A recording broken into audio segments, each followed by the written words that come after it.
Hi, welcome back guys. This is your Sensei, back with another fanfiction. This is the first part of What If Naruto Became Killer Fox ANBU. Now before starting, please give this video a like and subscribe to the channel if you want more videos like this. Now let's get into the fanfic. Naruto and two ANBU members had located the bandits' hideout and were now concealed in the trees, waiting for the perfect moment to strike. There were 3 individuals present. A boy who appeared no older than 6 and 2 girls who seemed to be around 7 or 8. Kurama noted that they might be twins, and Naruto questioned what those children were doing with the bandits. After a while, the bandits gathered at the center of the camp to eat. The children looked terrified of the bandits. One of the girls clutched her arm as if injured, tears welling in her eyes. Naruto signaled to his teammates to prepare for the attack. On the count of 3, they all leaped from the trees. While the weasel and the fox engaged the men, the dog approached the children to escort them to safety. After the confrontation, Naruto remarked that it hadn't been too difficult, to which the dog retorted that he shouldn't speak for everyone since he hadn't fought. Naruto chuckled at the banter and suggested it was time to leave. He carried the boy on his back while the weasel and the dog took the girls.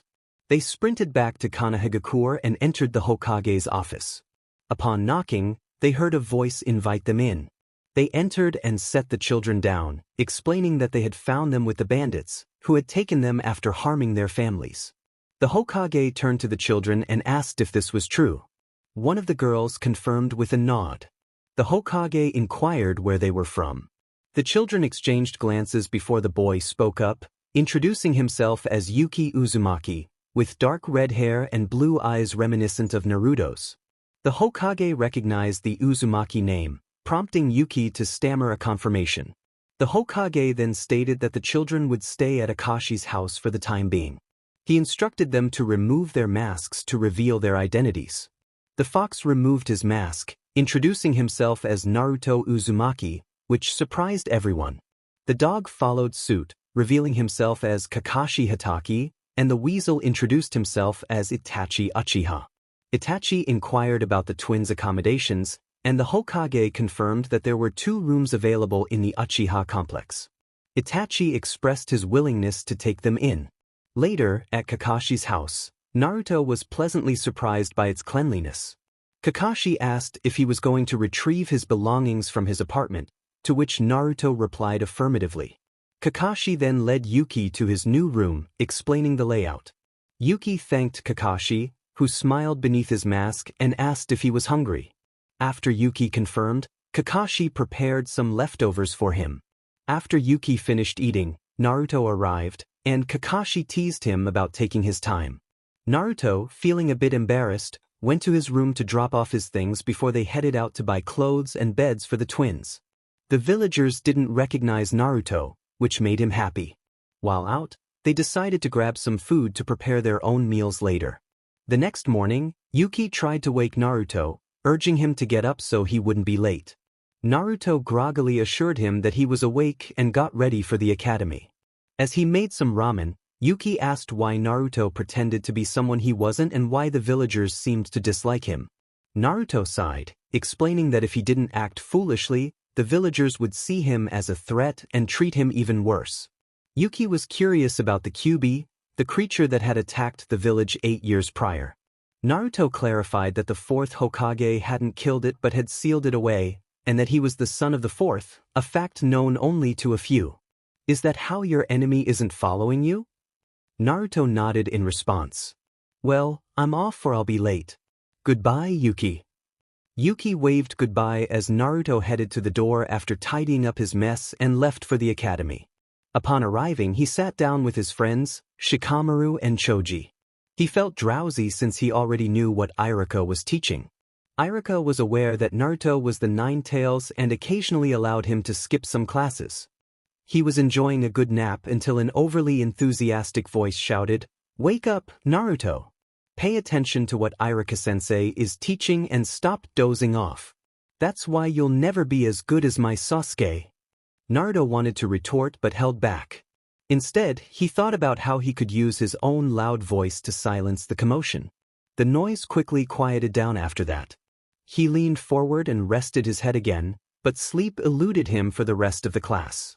When classes ended, Shikamaru and Choji asked if he wanted to have a sleepover at Shikamaru's house the next day. He agreed, happy to reconnect since it had been a while. As their parents didn't blame him for their losses, he could visit them whenever he wanted. With that, he went home to pack and informed Yuki and Kaka that he wouldn't be home the following night. Naruto was on his way to drop off Yuki at the Uchiha compound to play with Sasuke, Paku, and Roa. After that, he would head to Shikamaru's house for the sleepover. When he arrived at the Uchiha compound, he knocked on the door, and Itachi answered. "Hello, Naruto Yuki. Come in, boys." Naruto politely declined, saying he had another place to be but would visit another time. Itachi wished him well as he left. Next, he arrived at Shikamaru's house and knocked on the door. Shikaku, Shikamaru's father, answered. "Hello, Shikaku-san." Shikaku greeted him warmly. "Shikamaru is in his room with Choji right now." Naruto thanked him and headed upstairs to Shikamaru's room. "Hey guys," he called out. "Hello, Naruto," Shikamaru and Choji replied. "So, what are you up to?" he asked, placing his belongings on the floor. "We're trying to find a movie or something to watch," Choji said. "It's so troublesome," Shikamaru added. Naruto chuckled at him. After some time, they settled on a few movies, and Choji suggested playing Truth or Dare. Shikamaru thought for a moment before choosing Dare. "Do a headstand for 5 minutes," he challenged. "Why?" Naruto exclaimed. "Because you chose Dare," Shikamaru replied, grinning. Choji sat back, calling it troublesome, while Naruto and Choji laughed at Shikamaru for a good minute or two. Shikamaru simply watched them. When they finished, Shikamaru turned to Naruto and asked, "Truth or Dare?" Naruto chose Dare. "I dare you to do 500 squats and push-ups," Shikamaru said with a smile. Naruto sighed and began the challenge. After completing the 500 squats and push-ups, he panted as he sat back down. Now it was Shikamaru's turn to laugh at him. "Choji," Shikamaru said, stopping his laughter. "Truth," Choji replied. "Is it true that you like Karui from the Hidden Cloud?" Naruto asked with a grin. "Why yes," Choji admitted, a slight blush creeping onto his face. They continued the game for a while. "Truth or Dare, Naru?" Shikamaru asked. Naruto responded with, "Truth." "What are you hiding?" Shikamaru pressed. Naruto looked confused and asked, "What do you mean, Shika?" Shikamaru explained that it seemed like Naruto was concealing something and that he was stronger than he let on. Naruto decided to share, as long as they promised not to tell anyone else. Naruto Uzumaki was enduring another difficult day in the village.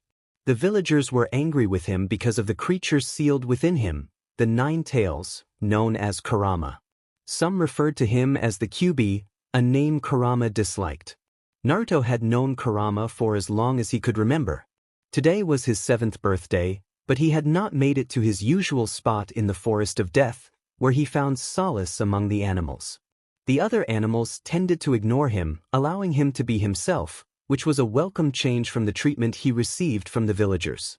He had learned that if he wore a mask of cheerfulness, pretending to be a fool, the villagers would leave him alone more often. However, they still shouted at him and glared with disdain. The villagers refused to let him shop in their stores or eat at their restaurants, except for Ichiraku, where Tuchi and his daughter Ayam welcomed him. He often claimed to be the ANBU Captain Killer Fox, which, despite his appearance, was true. Outside of his ANBU life, he had 2 friends, Shikamaru Nara and Choji Akimichi, who had been by his side since they were 3 or 4 years old. They were the only ones who recognized his intelligence. Sometimes, they trained together with their parents when they had the chance. However, as they prepared to enter the Ninja Academy in less than a year, their time together became less frequent. Naruto had graduated at the age of 4 and became an ANBU at 6. His mentor suggested he return to the academy to meet children his age, but he doubted that would happen. The other kids ignored him and called him names, and their parents did not intervene. After a rough encounter with the villagers, Naruto limped through the village, feeling the sting of their blows. Kurama's voice echoed in his mind, asking if he was okay. Naruto reassured him that he would be fine. Upon arriving home, he discovered that the villagers had broken in and ransacked his belongings. He resolved to salvage what he could for the next day. That night, as he lay in bed, he curled up and cried himself to sleep, just as he did every night. Kurama's voice broke through his dreams, urging him to wake up. Naruto groaned in response, reluctant to rise. Kurama insisted he get up or risk being late for his mission. Finally, Naruto complied, throwing off the covers. He dressed in a navy blue shirt adorned with a red Uzumaki swirl on the back, along with black ANBU pants and shoes. After grabbing his ANBU Fox mask, he put it on and headed for the door. When he arrived at the Hokage's office, the weasel was already there. The weasel greeted him, acknowledging his presence. Another voice, belonging to a dog, murmured about the weasel's affection.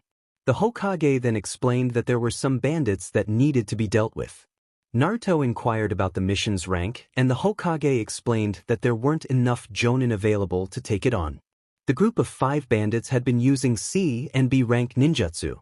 Naruto asked where the bandits were and when they would begin the mission.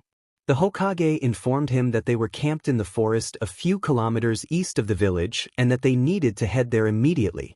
With determination, Naruto and his companions set off toward the east, ready to face the challenge ahead. They nodded in agreement. One of them stated that he was an ANBU.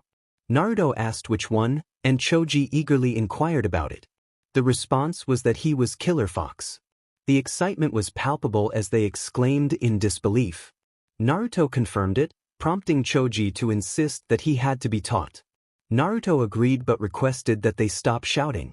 Choji apologized, and then asked if they could start right away. Naruto pointed out that it was nearly 9 at night, which led to Shikamaru chuckling while Choji sheepishly scratched his neck. Naruto announced that he was going to bed, and Shikamaru agreed to do the same. Soon morning arrived. It was around 5 or 5:30 when Naruto got up and dressed. He found himself to be the first one awake in the house and took on the task of preparing breakfast, which consisted of bacon and eggs. As he was halfway through cooking, Shikamaru's mother, Yoshino, entered the kitchen. She told him that he didn't have to cook for them. Naruto reassured her that he was used to preparing breakfast since he was usually the first one up, so she shouldn't worry, the food would be ready soon. Yoshino smiled and decided to wake everyone up. Having been in Shikamaru's place many times, Naruto knew where most things were. He finished setting the table, and a few minutes later, Shikaku entered the dining room. He remarked on Naruto's cooking skills, and Naruto chuckled in response, thanking him. When he asked what Shikaku would like to drink, Shikaku declined, saying he wasn't lazy enough to make Naruto do everything. Naruto insisted it was no trouble at all, and Shikaku finally settled on some orange juice. After pouring the juice, Naruto returned to the dining room to find Choji drooling over the delicious aroma of the food, while Shikamaru offered a small smile of gratitude for Naruto's cooking, as it was his turn to prepare the meal. Naruto served everyone their drinks, and they all sat down to say thanks for the food before digging in. Choji exclaimed how incredible the meal was, and Yoshino echoed his sentiment, asking Naruto to teach her how to cook like that. Naruto blushed at their compliments and modestly replied that it wasn't that great, but Shikaku and Shikamaru insisted otherwise, causing him to blush again. Once everyone finished eating, Naruto was about to wash the dishes when Yoshino stopped him, saying he had done enough and that she would take care of the rest. He agreed with a smile and then went to find Shikamaru and Choji. He soon found them in their backyard training, sparring with each other. Naruto sat down to watch them practice taijutsu, but after a while, he grew bored and pulled out a book on advanced poisons that Gigi had given him a few days earlier. Eventually, the two boys noticed him and stopped their sparring. Shikamaru greeted him, and Naruto acknowledged him. Shikamaru reminded Naruto that he had promised to train them that day.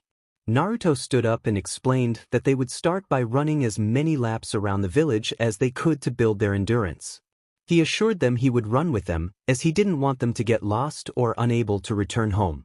They agreed to meet in the Forest of Death every Saturday at 9 a.m. Naruto suggested they grab some water and snacks before they left, warning them that they would regret it if they didn't. They entered the house to get some water bottles, and Naruto prepared a bento for each of them, sealing his own along with his water in a small scroll.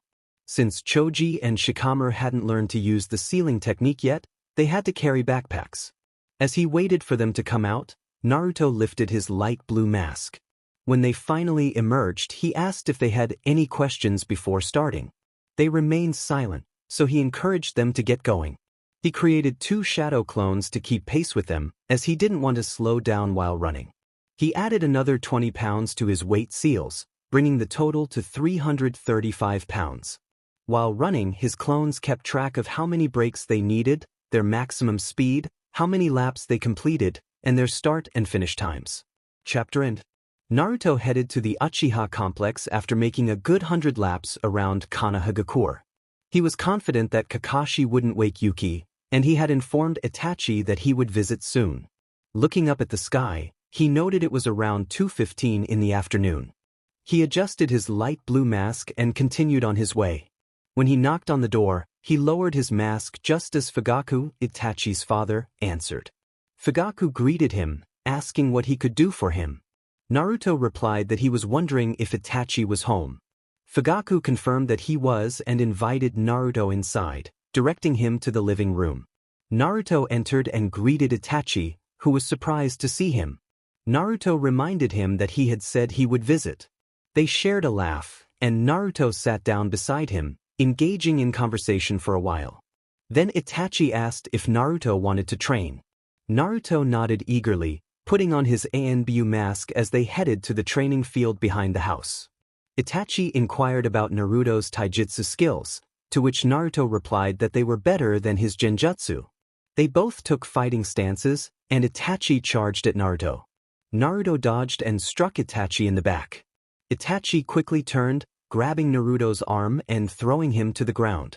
Naruto sprang back up and charged at Itachi, landing a solid hit to his midsection. Itachi recovered swiftly and countered, knocking Naruto off balance. He pinned Naruto down, landing a few light strikes to his abdomen before Naruto managed to throw him off. Naruto rushed at Itachi again, landing a hit to his head that sent Itachi flying back a few feet. As they continued their sparring, Yuki, Paku, Roa, and Sasuke emerged to watch. Sasuke observed as Naruto repeatedly struck Itachi in the midsection and chest. He wondered who was behind the fox mask and how they were managing to land hits on Itachi, one of the strongest people he knew. Sasuke resolved to train with Itachi to become the strongest in the village. Naruto playfully poked Itachi and declared himself the winner. He noticed the kids who had come to watch and decided it was time to leave. He said goodbye to Itachi and called for Yuki, stating it was time to go. Itachi, getting up from the ground, bid farewell to Naruto. Yuki ran up to Naruto, curious about his identity. Sasuke asked who he was and how he had defeated Itachi, noting that Naruto seemed younger than him. Naruto replied that he was Killer Fox and explained that he didn't need to disclose more about himself, adding that he had defeated Itachi after years of training. He picked up Yuki and made his way home. Once he was sure no one was watching, he entered his house and removed his mask. He asked Yuki if he was hungry, to which Yuki responded affirmatively.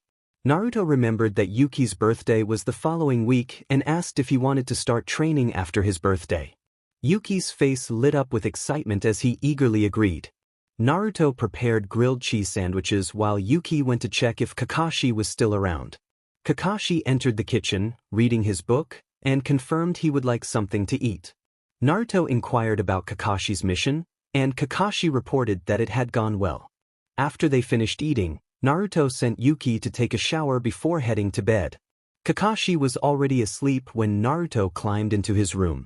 Naruto's room was spacious, with a large bed on the right side, a wooden nightstand beside it, a desk with a chair on the left, and a wooden dresser with 5 drawers against the wall. The walls were painted a light blue, his favorite color, and the carpet was a dark red, reminiscent of Yuki's hair. After turning off the lights and closing the door, he sat on his bed, but sleep eluded him. He often struggled with insomnia, a habit formed from living alone when villagers and ninjas would break into his apartment and attack him. He would have perished if not for Kurama, who had healed him. He reflected on why he still didn't harbor hatred for the villagers. He called out to Kurama, who responded affirmatively when asked if there was anything else Naruto could learn. Kurama informed him that he would need to gain absolute control over his chakra first. Naruto then proposed a game of shogi, which Kurama eagerly accepted. Naruto summoned Kurama in his human form, who was tall with long blood-red hair and 9 fox tails swaying behind him. They set up the shogi board, and Naruto noted that he had won more games than Kurama. Kurama proposed a wager. If Naruto won, he could sign the fox contract, but if Kurama won, Naruto would receive fox ears and a tail for life. After considering the offer, Naruto agreed, thinking that the ears and tail could be hidden with a transformation technique. They played 5 rounds, and Naruto was determined to win. Thank you for reading this chapter. I hope you enjoyed the story so far. Until next time, goodbye. Chapter end. Naruto and Kurama were tied. They had each won 2 rounds, but somehow, they ended up in a draw for the last round. Since they were tied, Naruto had to bear fox ears and a tail. He also received the fox summoning contract. Kurama produced a scroll seemingly out of nowhere and instructed Naruto to sign it with his blood. After biting his thumb, Naruto wrote his name where Kurama indicated. Kurama then stated that it was his turn and began performing hand signs. Naruto lost consciousness shortly thereafter. When Naruto regained consciousness, he found himself in bed with a terrible headache and discomfort in his tailbone. He sat up and noticed that his foxtail was yellow and white at the tip. Rushing to his full-length mirror, he saw matching fox ears atop his head. Kurama's voice broke through his thoughts, instructing him to try summoning a fox. Following the advice, Naruto successfully summoned a beautiful sky-blue fox with red eyes. The fox stood at Naruto's height and introduced itself as Litten. Just then, Kurama appeared in his fox form, roughly the same size as Litten. Kurama expressed surprise at Naruto's ability to summon one of the strongest foxes on his first try. Litten bowed respectfully, acknowledging Kurama. The two exchanged pleasantries, and Litten inquired about who Kurama had chosen to be the guardian fox. Confused, Naruto looked at Kurama, who sighed and explained that he had chosen Naruto to be the protector of the foxes, believing him strong enough for the task. Naruto felt a rush of pride at Kurama's words of encouragement. Grateful, he thanked Kurama, who responded warmly. Kurama then suggested that Naruto summon a smaller fox before heading to the academy. Naruto bid farewell to Litten, who responded with a respectful farewell of his own. Following Kurama's advice, Naruto attempted to summon a smaller fox, resulting in the appearance of a fox that resembled him with similar ears and tail. This new fox introduced itself as Kuro and confirmed Naruto's identity. Naruto politely requested that Kuro refrain from using honorifics, to which Kuro complied. Curious about the requirements for a ninja animal, Naruto learned from Kurama that he needed to find a suitable one before heading to the academy. With time ticking away, Naruto hurried to prepare. After a lengthy registration process, Naruto expressed his frustration, while Kuro stifled a giggle. Kurama had long since returned to Naruto's mind, and Naruto sent a clone home to prepare breakfast and lunch for everyone. He rushed home to change out of his orange jumpsuit and gather his ninja tools and weapons. Kuro asked about his unusual outfit, which led Naruto to explain that he would inform the other foxes to avoid repetition. Kuro now wore a Leaf Village headband around its neck, and Naruto summoned other foxes as ninja companions. After breakfast, Naruto cleaned the kitchen and hugged Yuki goodbye before heading to the academy, ensuring no one saw him. Upon entering the classroom with Kuro by his side, all eyes turned to the yellow and white fox. Naruto preemptively answered their unspoken questions, introducing Kuro as a ninja fox. He then took his seat beside his friends. Shikamaru inquired about the sudden appearance of the fox, and Naruto confirmed Kuro's name. Kuro then explained everything, much to Naruto's relief, including details about his new ears and tail. The classmates were astonished, responding with exclamations of surprise. After some time, Choji changed the subject, asking about their training laps. Naruto recounted their training sessions, detailing the number of laps and breaks each had taken. Just then, Iruka entered the room and called out to Naruto, asking about the fox. Naruto explained that Kuro was a ninja animal. As Iruka began the lesson, Kuro curled up on Naruto's lap, half asleep. Naruto, already familiar with the lesson, rested his head on his arms on the desk, desperately needing sleep. He managed to doze off until a loud voice disrupted his peace, announcing that Sasuke-kun would be taking the next test. The noise was overwhelming, prompting Naruto to cover his fox ears in an attempt to muffle the sound. Kuro seemed to have the same issue, and Choji noticed, urging the girl to quiet down, pointing out that her shouting was not helping. Grateful, both Kuro and Naruto thanked Choji. Naruto tried to return to sleep, but luck was not on his side. He noticed Kuro struggling to fall back asleep, but eventually, Kuro settled down again on his lap. He gently stroked him to avoid waking him from his slumber. Irika had mentioned something about a throwing test with their ninja weapons. He decided to show off a bit to see their reactions to his skills. Chapter End. Naruto's POV. Naruto sat at his desk with Choji, Shikamaru, and Kuro, who was sleeping in his lap. Today, the academy was focused on shuriken and kunai throwing. He had been eagerly awaiting the arrival of the class along with Irika. Slowly, the students entered, filling the room with a peaceful atmosphere, accompanied by the soft chatter of a few classmates. That tranquility was soon disrupted when the Uchiha fan club burst in, loudly declaring, "I was here first." Both Naruto and Kuro instinctively covered their ears. Choji shouted back at them, expressing his frustration over their noise. The girls pouted and rushed over to their beloved Sasuke. Naruto and Kuro murmured their thanks to Choji. Just then, Irika entered and began explaining the test and training schedule, which was beneficial for Naruto as he needed to assess Shikamaru and Choji's skills for their training. Afterward, everyone proceeded to practice. Naruto felt a twinge of guilt as he had to wake Kuro from his slumber. Shikamaru asked if Naruto was going to show off a bit. Naruto confirmed he would, encouraging his friends to do their best to help him decide how to train each of them.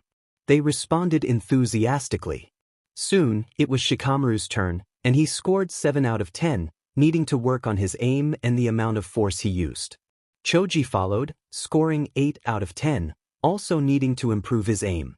Finally, it was Naruto's turn. He walked up and took the weapons, hearing some classmates mutter things like, "He's the last one, he's going to fail," and "he should just give up." Ignoring them, he threw his weapons and scored a perfect 10 out of the noise from Sakura erupted as she accused him of somehow cheating, prompting Naruto to cover his ears again, with Kuro doing the same. Time skipped to Saturday. Naruto woke up at 5 in the morning, feeling fortunate to have had about 6 hours of sleep, which was rare for him. He dressed in a dark blue muscle shirt, black ANBU pants, and dark blue shinobi sandals. After a quick shower, he dried off and brushed his hair, ears, and tail. He transformed his appearance to avoid being recognized by anyone other than a select few. He headed downstairs with Kuro following closely behind. They had a strong bond, and Kuro was practically his brother. Naruto prepared breakfast for everyone, which included hash browns, eggs, bacon, sausages, toast, and milk. Yuki came down as he was setting the table and offered to help. He placed Kuro's portion on the floor, where Kuro was happy to eat. Naruto knocked on Kakashi's door, but there was no answer. After a second knock, he playfully warned Kakashi to wake up before he had to take action. A sleepy voice finally responded, urging him to hurry. Kuro chuckled at the exchange, prompting Naruto to ask what was so funny. Kuro teased that Naruto sounded like Kakashi's mother, causing Naruto to pout, knowing it was true. The laughter continued as they made their way to the kitchen, where Yuki patiently waited for them to finish before eating. Naruto took a seat across from Yuki and waited for Kakashi. He asked Yuki about his sleep, and Yuki confirmed it was good. Naruto inquired if Yuki wanted to start training that week or the next, to which Yuki eagerly replied that he wanted to start this week. Naruto nodded and smiled, assuring Yuki that they would train together in the Forest of Death, with Shikamaru and Choji joining them. After a brief silence, Kakashi finally entered, and Naruto playfully scolded him for being late to breakfast. Despite the food being a bit cold, they all enjoyed the meal together. After everyone finished eating, Naruto cleaned up while Yuki prepared for training. Time skip. At 7:30 a.m., Naruto was teaching Yuki how to use his chakra, with about an hour and a half left before Shikamaru and Choji arrived. He recalled a great training spot he had discovered in the forest when he was younger and planned to take them there. After about half an hour, Yuki successfully accessed his chakra, proving to be a prodigy. Naruto praised him for learning quickly. He began teaching Yuki some basic academy jutsu, like a simple transformation technique, while they waited for the others. Eventually, Shikamaru and Choji arrived, and Naruto informed them that Yuki would be joining their training. He led them to his favorite training spot, which he had recently rebuilt after a previous training session. The area was a large clearing with a lake, equipped with training dummies and other gear. The three boys stared in awe.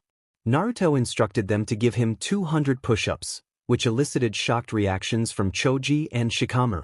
After a moment, Choji apologized, and Naruto playfully tapped him on the head. As Choji began to pout, Naruto and Kuro laughed. The boys eventually complied and started their push-ups, with Naruto joining them to motivate them. While they struggled to keep up, Naruto barely broke a sweat. Shikamaru questioned how Naruto managed to stay so composed, to which Naruto replied that training for endurance and strength would prevent any issues. I proceeded to take out a roll containing bottles of ice-cold water, as I had created a roll that cools or freezes the items placed inside. I tossed a bottle to each of them, and they murmured their thanks. I allowed them to rest for a while. After about 10 minutes, I had them get up and work on chakra control. I joined them since I had a lot of chakra and was still working on mastering it. I noticed that Shikamaru was doing the best, while Yuki was struggling. Well, he had just unlocked it. After some time climbing trees, we mostly managed to come down. Then I led them to the lake. After about an hour, everyone was ready to leave. I had Shikamaru and Choji sparring in the water while I taught Yuki a bit more about jutsu. I was working with him on the transformation technique when I heard voices in the distance. Thank Kami for my fox senses. I told everyone to hide.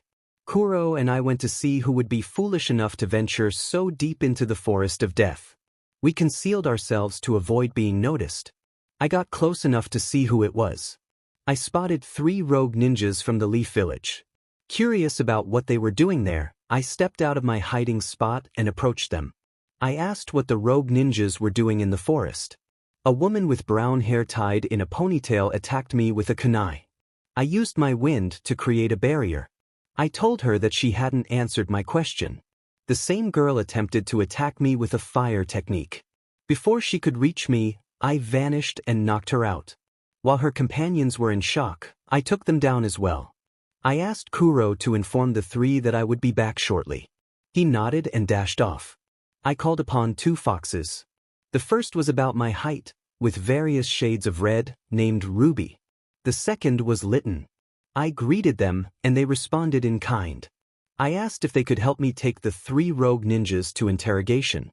They nodded in agreement. Each of us grabbed a rogue and we ran off. When we arrived, I explained how I had found them. Time skipped back to the training field. I addressed the group, apologizing for my absence, mentioning that I had encountered some trouble. Yuki asked what kind of trouble I had found. I explained that I had come across some rogue ninjas in the forest and brought them to interrogation. He sighed and shook his head, commenting that I always seemed to find trouble. Others chimed in, agreeing with him, and soon they were all laughing. Even Kuro joined in. I pouted and declared that they would not be getting any of the lunch I had prepared. That certainly silenced them. Choji protested, saying he knew how much they loved my cooking, and he nodded in agreement. I sighed in defeat, pulled out a scroll, and summoned 4 bento boxes. I handed one to each of them and began eating mine.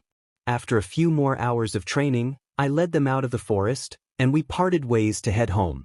I turned to Yuki and asked what he wanted for dinner. He replied after a moment of thought, requesting stew, using his best puppy eyes. I sighed and said I would only make it if he helped me. He eagerly agreed. With that, Yuki, Kuro, and I made our way to the store with my mask on, of course. Then we continued our journey home. Chapter end. Naruto had just returned home from an ANBU mission with Deer and Boar. They had been tasked with eliminating someone named Orochimaru, who was apparently one of the legendary Sannin. The mission had lasted around 3.5 weeks, primarily because Orochimaru was exceptionally skilled at hiding. It was rumored that he had told the academy children he was sick, which had allowed him to maintain his cover for nearly 3 years. Yuki had been attending the academy for about 2 years and, as expected, was the top of his class. Shikamaru and Choji had also been performing well, carefully avoiding any bragging that might raise suspicions about their skills. Both had joined the ANBU about a month ago, with Naruto as their team leader since Kakashi had taken on a different role. Itachi had recently been transferred to another team. Shikamaru was known as ANBU Deer, while Choji was ANBU Boar. Naruto had also formed an unexpected friendship with Kiba, whom he had been training for about 5 months. Kiba aimed to join the ANBU in a month or 2. Naruto's team was called Team Demon. He had the next 2 days off from school due to the mission, and he assumed Shikamaru and Choji would also have time off. It was around 4 in the afternoon when he arrived home. As soon as he opened the door, Yuki jumped on him, nearly causing him to fall backward. Yuki exclaimed how much he had missed Naruto, who then noticed Kuro rushing out of the house in his human form. Kuro had short, bright blonde hair, a henge to conceal his ears and tail, and green eyes. He appeared to be around Naruto's age and height, wearing a light blue short-sleeved shirt, black cargo pants gifted by Kakashi, and blue shinobi sandals he had chosen himself.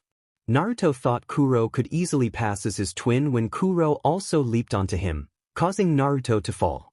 Naruto asked Yuki and Kuro if they could let him up so he could stand. Realizing they had knocked him down, they quickly got off him. Yuki offered a hand to help him up, now nearly at Naruto's chin. Naruto made his way to the living room and sat on the sofa. Yuki and Kuro bombarded him with questions about the mission, asking what had happened, why it took so long, and if Orochimaru was strong. Naruto chuckled and promised to answer their questions later. He got up from the sofa, dispelled his henge, went to his room, changed into clean clothes, and took a shower. After drying off, he put on a navy blue long-sleeved shirt and black ANBU pants. Once he brushed his hair, ears, and tail, he headed downstairs to the living room. As soon as he entered, Yuki asked what had happened. Naruto sat down and began his story. After he, Deer, and Cat left the village, they went to the last known location of Orochimaru. They found some clues about where he might be heading, which led them to a small village in Amigakure. They spent 4 days gathering information from travelers, 2 days figuring out where to find Orochimaru, and 3 days assessing the number of rogue ninjas who might pose a threat. Naruto fought Orochimaru and defeated him on the 5th day of the 2nd week. Afterward, he needed to rest, having used 75% of his power in the battle. During his downtime, he bought souvenirs for Yuki and Kuro. After 3 days, they headed home, which took another 3 days. Naruto concluded his story and then reached into his backpack, pulling out 2 small boxes he had brought back from the mission. He handed one to Yuki and Kuro. Yuki opened his gift to find a very expensive watch. He exclaimed his delight, careful to keep his voice down out of consideration for Kuro and Naruto's sensitive ears. Yuki then ran over and hugged Naruto tightly before letting go. He asked if Naruto could help him put it on, and Naruto obliged, ruffling his hair in the process. Kuro, feeling a bit shy, finally opened his gift, revealing a green necklace with a tree pendant. He smiled widely before hugging Naruto, expressing his gratitude for the thoughtful gift. Kuro, like Naruto, was an orphan, but he had found a place in their makeshift family, becoming like a brother to Naruto. Naruto helped Kuro put on the necklace and then inquired about Kakashi's whereabouts. Yuki mentioned that Kakashi was likely with his team of genin that year. Naruto sighed, deciding to wait until Kakashi returned to give him his gift. He headed to the kitchen to prepare dinner, with Kuro assisting him as he was also learning to cook. They both asked Yuki what he wanted to eat, causing him to look a bit startled. Naruto and Kuro laughed, realizing they had started to say things in unison. Naruto mused that Kuro was beginning to feel like a twin, given their similarities in appearance and voice. He considered the possibility of a DNA test to confirm their connection. Yuki requested homemade pizza, prompting Naruto to lead Kuro into the kitchen to start cooking. Just after Kuro placed the pizza in the oven, Kakashi entered the kitchen and asked about the mission. Naruto and Kuro greeted Kakashi in unison once again, causing him to chuckle. Naruto shared that the mission had been a success and that Orochimaru had indeed been very strong, but he had managed to defeat him. Kakashi remarked that he suspected they might be twins, a comment that only Naruto and Kuro could hear. They exchanged knowing smiles and laughed together, enjoying the moment. Naruto then presented Kakashi with his gift, which turned out to be the next book in the Aika Aika series. Kakashi was astonished, asking how Naruto had managed to get it. When encountering his divine father, who turned out to be one of the legendary Sannin and the author of his favorite book, he received 2 copies. He felt a surge of excitement and gratitude. Kakashi had introduced him to the series not long ago, and he was thrilled. Kakashi, with a teary eye, expressed his thanks, and then began to read the book, a slight blush appearing on his cheeks. He glanced at Kuro, who returned the look. They both wondered simultaneously when Kakashi had removed his mask. It was a thought that had begun to annoy him.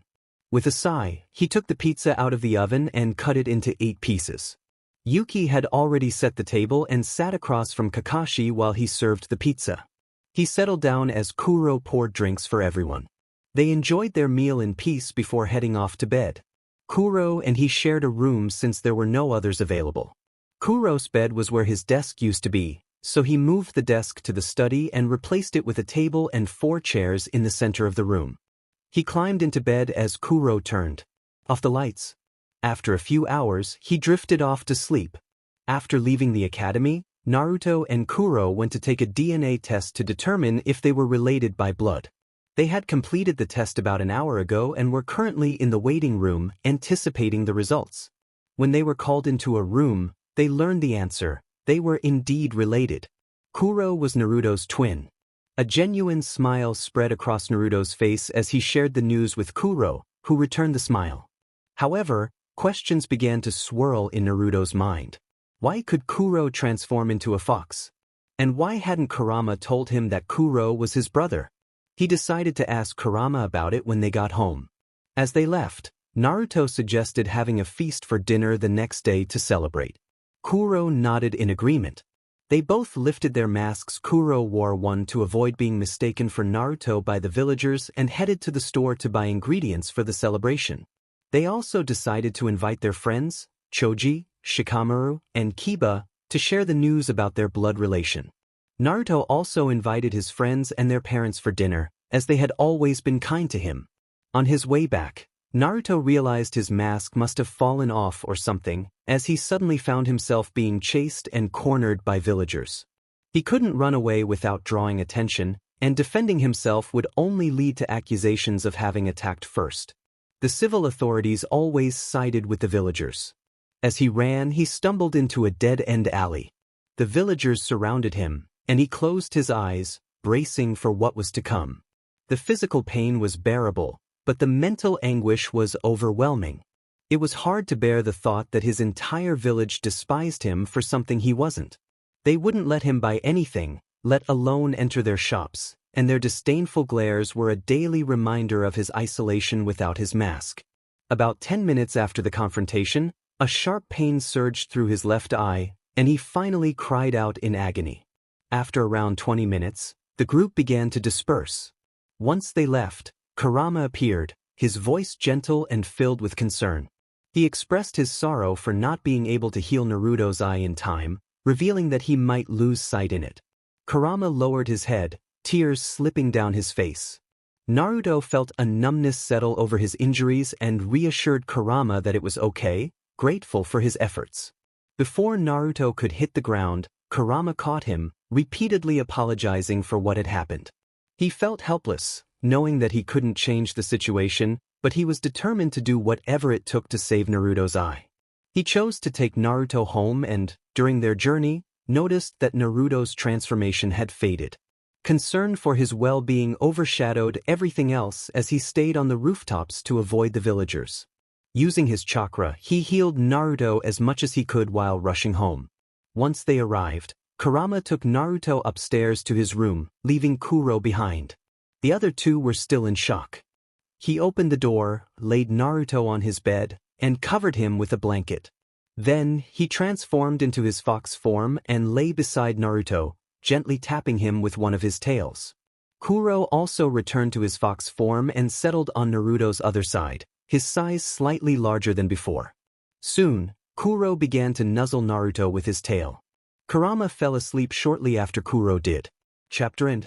Naruto woke up with a pain in his left eye. He grunted and tried to sit up, only to find that he was being pressed down. Looking to his right, he saw Kurama in his fox form sleeping beside him, his tail gently thumping against Naruto. To his left, Kuro was curled up next to him in his fox form, his tail also brushing against Naruto. Glancing at Kuro, Naruto checked the time on his alarm clock. 3. He sighed and decided to let them sleep instead of waking them. He reached for his nightstand with his free hand, the one not occupied by Kuro, who was resting on his right arm, and felt the bandage around his eye. Another sigh escaped him as he resolved to conceal it with a transformation technique that also hid his fox features. He felt sleep tugging at him once more and surrendered to it, likely getting the most sleep he had in months. Time passed, and he woke again when he sensed movement on his right side. He turned to see Kurama getting up. In a sleepy tone, Naruto asked where Kurama was going. Kurama jumped at the sound of his voice, clearly not expecting to be woken. He replied that he was going to prepare food for everyone and instructed Naruto to stay and rest, suggesting he wake Kuro if he needed anything. Naruto nodded in response and reached for his favorite orange book on the nightstand. He had read it about 19 times and loved it, even though Kakashi preferred the first book in the series. Shortly after Kurama left the room, Yuki and Kakashi came to check on Naruto. Kuro stirred awake after they closed the door a bit too loudly, dragging his feet before sitting up and yawning. After a moment, he transformed back into his human form. Kakashi asked how Naruto was doing, to which Naruto replied that he was managing despite the injury to his eye, ending with a light chuckle. Yuki then inquired if Naruto wanted to postpone dinner. After thinking for a moment, Naruto decided it was fine to proceed. Yuki asked what Naruto was going to announce, to which Naruto cryptically replied that it was something for dinner. Yuki sighed in defeat but smiled and agreed to wait. Kakashi then approached Naruto, saying he would check his eye quickly. Naruto hummed in response as Kakashi removed the bandage.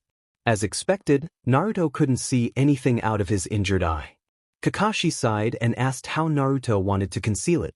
Naruto mentioned he would use a transformation technique, and Kakashi nodded in agreement. Just then, Kurama shouted that the food was ready, prompting Naruto to laugh at his antics. Kuro helped Naruto get up and down the stairs while Kakashi and Yuki followed behind. At the table, Naruto sat with Kuro on his right and Kurama on his left, with Kakashi and Yuki across from them. After finishing their meal, Kurama took care of the dishes while Kuro and Naruto began to set up for the gathering. Yuki and Kakashi arranged tables and chairs in the backyard for everyone to sit and eat. Guests included Anko, Mikoto, Fugaku, Itachi, Kurinai, Shibi, Tsum, Gai, Asuma, Jiji, Choza, Shikaku, Yoshino, Ibiki, Choji, Shikamaru and Kiba. These were the people who could see Naruto not as a demon but as a child. Time passed, and it was now 5:26 p.m. The Nara family had arrived along with Ibiki, Anko, Jiji, Itachi, and his parents. After about 20 minutes, everyone had gathered. Naruto felt a bit anxious about so many people knowing about him, or at least his fox traits, but he trusted this group more. Yuki and Kakashi had already set the tables when Kuro, Kurama, and Naruto brought out the food. As soon as they placed the dishes down, everyone rushed to get their share, creating a lively scene that made Kuro, Kurama, Kakashi, Yuki, and Naruto laugh. Soon, everyone had their food, and after a moment of excitement, Kuro and Naruto stood to get everyone's attention. Kuro announced that they had something to share, and the crowd listened intently. He declared that he and Naruto were brothers, which elicited applause and surprised gasps from the guests. Yoshino then asked about Naruto's eye, her voice filled with concern. Naruto sighed and explained that he had been attacked the previous day, resulting in the loss of vision in his left eye. The room fell silent, filled with worried expressions, and it took some time for Naruto to reassure everyone that he was okay. Eventually, the gathering came to an end, and everyone began to head home. Naruto received time off from ANBU and the academy to adjust to his new situation. After cleaning up, he summoned some clones to help him practice tasks like throwing kunai with one eye. It took a couple of days, but he eventually adapted to his new circumstances. After a few more days, he was able to manage everything quite well, with only the lack of vision being a noticeable difference. Kuro attended the academy on his behalf, and all Naruto had to do was draw 3 whisker lines on Kuro's face with a permanent marker, making it nearly impossible for anyone to tell them apart. When he returned home, he would share what had happened that day. Chapter end. Naruto's POV. It had been about 3 weeks since Naruto's break from school. He was preparing to resume his ANBU duties in another week. Currently, he was sitting in his classroom, listening to Irika make some announcements. Irika mentioned that they would be welcoming 3 transfer students and invited them to introduce themselves. 3 transfer students stepped forward. The first was a boy with short brown hair and green eyes, wearing a fitted green short-sleeve shirt and loose black pants, complemented by dark blue shinobi sandals. Naruto thought to himself, "Wait a minute." The next was a girl with long blonde hair that reached her knees and bright blue eyes. She wore a sleeveless blue top, ripped jeans, and light brown boots. No way, he thought. Finally, another boy arrived with brown hair that fell just above his chin and green eyes. He was dressed in a long-sleeve black shirt and dark green tight pants, with dark red shinobi sandals on his feet. "It's them!" Naruto practically shouted in his mind. Suddenly, Shikamaru, Choji, and Naruto stood up, causing the entire class to look at them in confusion. They shouted in unison, "Katsuo? Natalie? Cookie?" The transfer students stared back at them with wide eyes before exclaiming, "Choji? Shikamaru? Naruto?" They all stood there, stunned, until a girl with a loud voice broke the silence. "What? How do you know these guys? They just got here today," she exclaimed. The transfer students, along with Kuro, kept their heads low. Kuro was in his fox form, of course. The rest of the class seemed a bit startled by the commotion. Choji, Shikamaru, and Kiba whispered excitedly, "There's a fox here." Sakura, the girl with the loud voice, blushed slightly in embarrassment and murmured an apology that most couldn't hear. Irika sighed and asked the transfer students to introduce themselves. The boy with short brown hair spoke first. "I'm Katsuo Makoto. I like my twin brother, Cookie, my adoptive sister, Natalie, my father, Masahiro, my late mother, Masami, and my 3 best friends, Choji, Shikamaru, and Naruto. I dislike selfish people, those who take things for granted, those who are always loud without a good reason, and those who can't tell a kunai from a scroll. My hobbies are training, hanging out with my friends, reading, and other activities. My goal for now is to become strong and protect those I can." Next, the girl with long blonde hair introduced herself. "Hi, I'm Natalie Makoto. I like my half-brothers, Katsuo and Cookie, my stepfather, Masahiro, my late mother, Masami, and my 3 best friends, Choji, Naruto, and Shikamaru. I dislike those who can't tell a kunai from a sealed scroll, people who take things for granted, fangirls, fanboys, loud voices, and little brats. My hobbies include spending time with my friends, reading, training, and fighting. My current dream is to protect and care for the people I love." Finally, the boy with chin-length brown hair introduced himself. "Hello. I'm Cookie Makoto. I like my brother, Katsuo, my adoptive sister, Natalie, my father, Masahiro, my late mother, Masami, and my 3 childhood best friends, Naruto, Shikamaru, and Choji. I dislike people who betray their allies, loud people who don't know how to be quiet, show-offs, and those who can't tell a kunai from the scroll it's sealed in. My hobbies are fighting, training, learning new things, spending time with my friends, and sleeping. For now, my dream is to become stronger to protect those I care about." Irika encouraged them to take a seat wherever there was space. The 3 students sat behind Kiba, Shikamaru, Choji, and Naruto. Naruto greeted them, saying it had been a while. Cookie responded, mentioning Kiba and Akamaru, which made Kiba glare at him. They all had to stifle their laughter. Naruto explained who Kiba was and that Akamaru was the dog on his head. Cookie then asked if Kiba was strong, to which Kiba replied that he could last about 3 minutes in a fight. Naruto corrected him, stating it was actually 2 minutes and 53 seconds. Natalie teased him about being detail-oriented, and he proudly agreed. Choji then asked about Masami, their late mother. Katsuo explained that she had passed away from an unknown illness when they were 6 years old. Naruto murmured that she was a nice woman, and Shikamaru added sadly that she was indeed. At that moment, Sakura interrupted, raising her voice and demanding to know what they were talking about. She claimed they were distracting her and her crush, Sasuke. Natalie stood up and calmly pointed out that if Sakura was talking loudly, she was also a distraction. Sakura huffed and sat back down, slightly embarrassed. As the day went on, everyone spent their class time quietly chatting and getting to know each other, while Kiba and Kuro were meeting the new students for the first time. Naruto, Kiba, Kuro, Shikamaru, and Choji were on their way to visit Natalie, Katsuo, and Cookie. Choji, Shikamaru, and Naruto wanted to see Masahiro-san, while Kiba and Kuro were also looking forward to meeting him. They had known Katsuo, Cookie, and Natalie since they were 4 years old. They gathered at the park, where Choji and Naruto lay beside Shikamaru, talking and watching the clouds. It was around 7 in the evening when they heard a girl screaming for help. Rushing to the source of the sound, they found a small girl, no older than 3, being harmed by a man they later learned was her father. Without hesitation, Shikamaru, Choji, and Naruto sprang into action. Naruto distracted the man while Choji and Shikamaru helped the girl, who was named Natalie, to safety and took her to the hospital. After restraining the man, Naruto brought him to the Sandame's office. Once he explained the situation, the man received a life sentence in prison. Soon after, Naruto joined Choji and Shikamaru at the hospital, wearing his mask, and went to speak with Natalie. She revealed that she was part of the Makoto clan. They took her to her uncle and aunt, Masahiro and Masami, who later adopted her as one of their own. From that moment on, they became friends and grew close to her new brothers, Katsuo and Cookie. The brothers had left Konoha a month before the twins' birthday to train.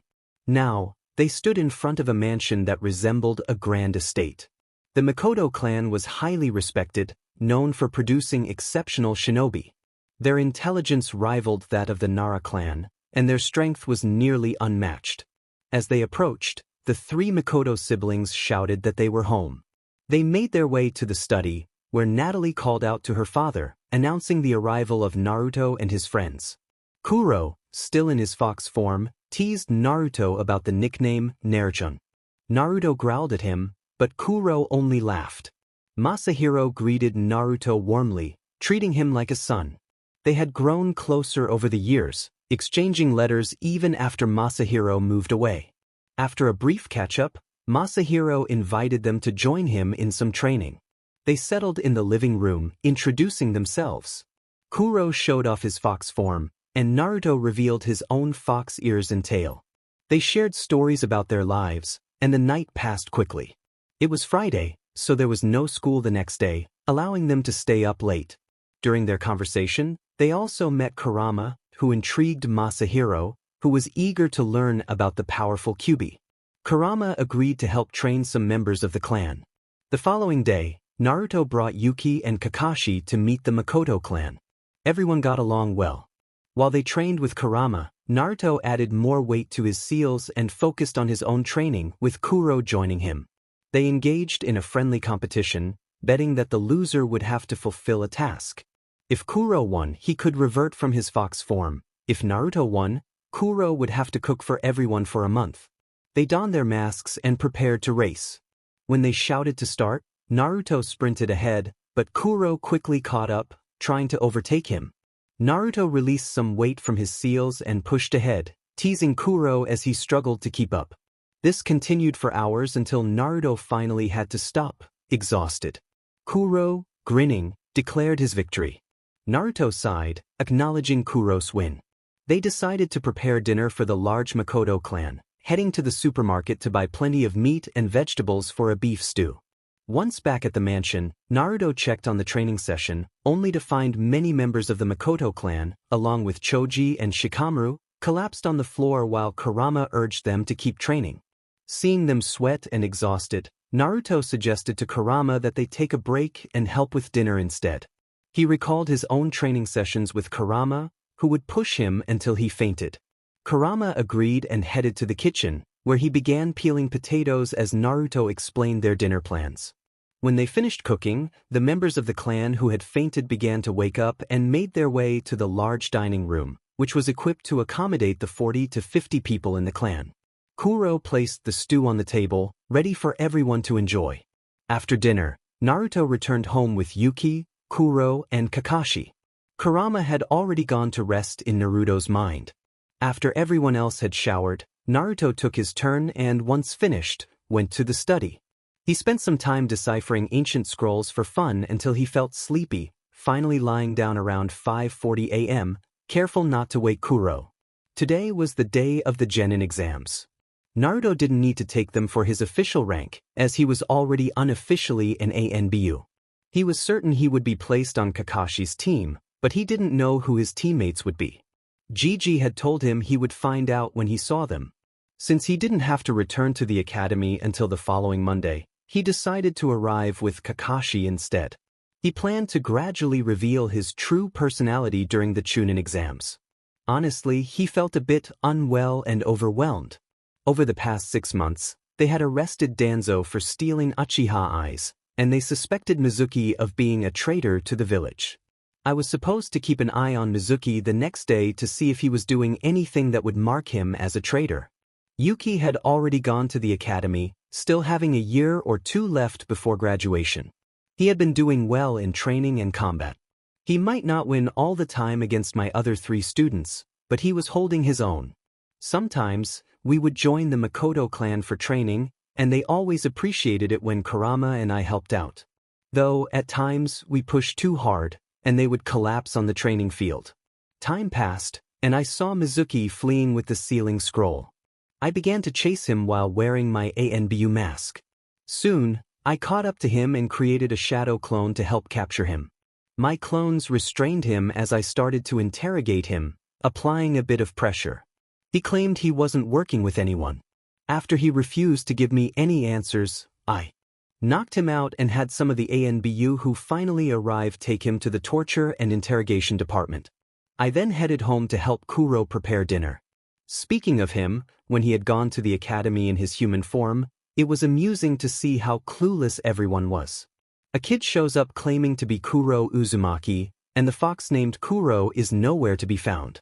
Of course, we had questions like, "Are you related?" or "Are you twins?" but not, "Why do you have the same name as the fox Naruto named?" or "Where is the fox?" Seriously, did people forget about the fox so quickly? Anyway, it was now the following Monday, and we were set to meet with our teams. Kuro and I went up to the roof to wait for Kakashi to arrive with his new students. When everyone gathered, my teammates were a lost soul, an emo, and my friend, Cookie. Kuro and Cookie sat on one side of me while the lost soul sat next to the emo, who had a peculiar hairstyle. Kakashi then instructed us to introduce ourselves. The lost soul, acting like the clueless blonde she was, asked how we should do that. Kakashi replied that we should share our likes, dislikes, hobbies, and dreams. The lost soul insisted that he go first.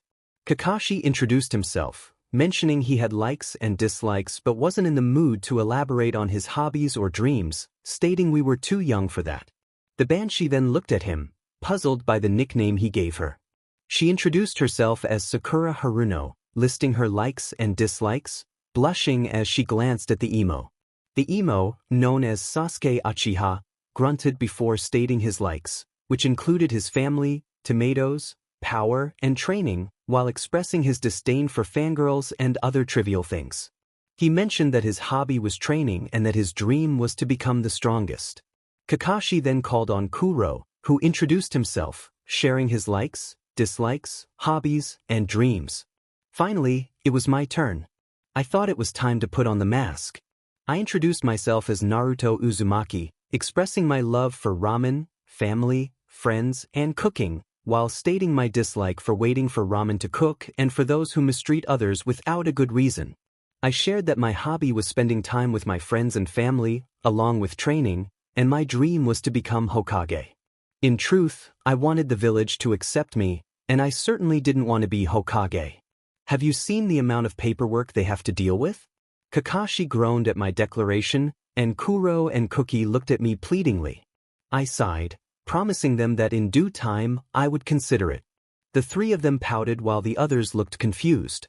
Kakashi then called on the girl with long brown hair, and Kuro and I grabbed Kakashi, who shushed us as we headed home. Kakashi was currently giving my teammates the bell test. I was already a genin, and Kuro was with me as my ninja pet, exempt from the test. Yuki had already gone to the academy. Kuro and I were out for a run, working on our speed and endurance. Kurama was chasing after us, trying to push us to go faster, though I was almost as fast as him. Kuro was a bit slower than I was. I greeted a familiar face, asking what he was doing. He mentioned he was running and had seen Masahiro walking down the street, deciding to stop and say hello. I slowed down to a stop beside him, with Kuro and Kurama nearly colliding with me from behind. Masahiro mentioned he was off to buy more ninja tools. When he asked what we were up to, Kuro explained we were training in speed and endurance. Masahiro nodded and suggested we get moving since Kakashi would be back soon. Kurama encouraged us to visit Kakashi sometime. We said our goodbyes and ran back home. I barely beat Kurama, while Kuro took a bit longer to arrive.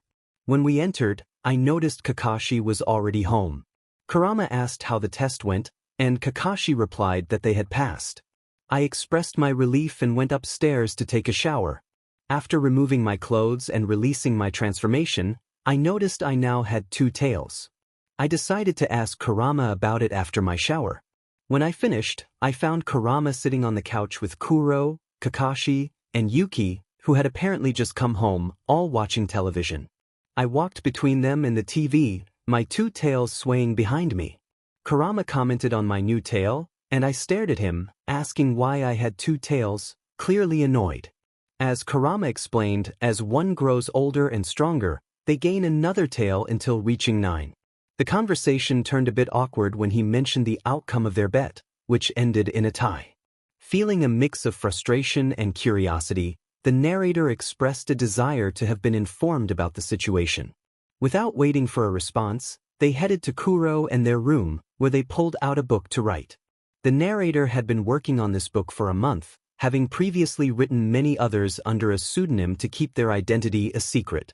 They were proud of their success in the market and worried that revealing their authorship might change that.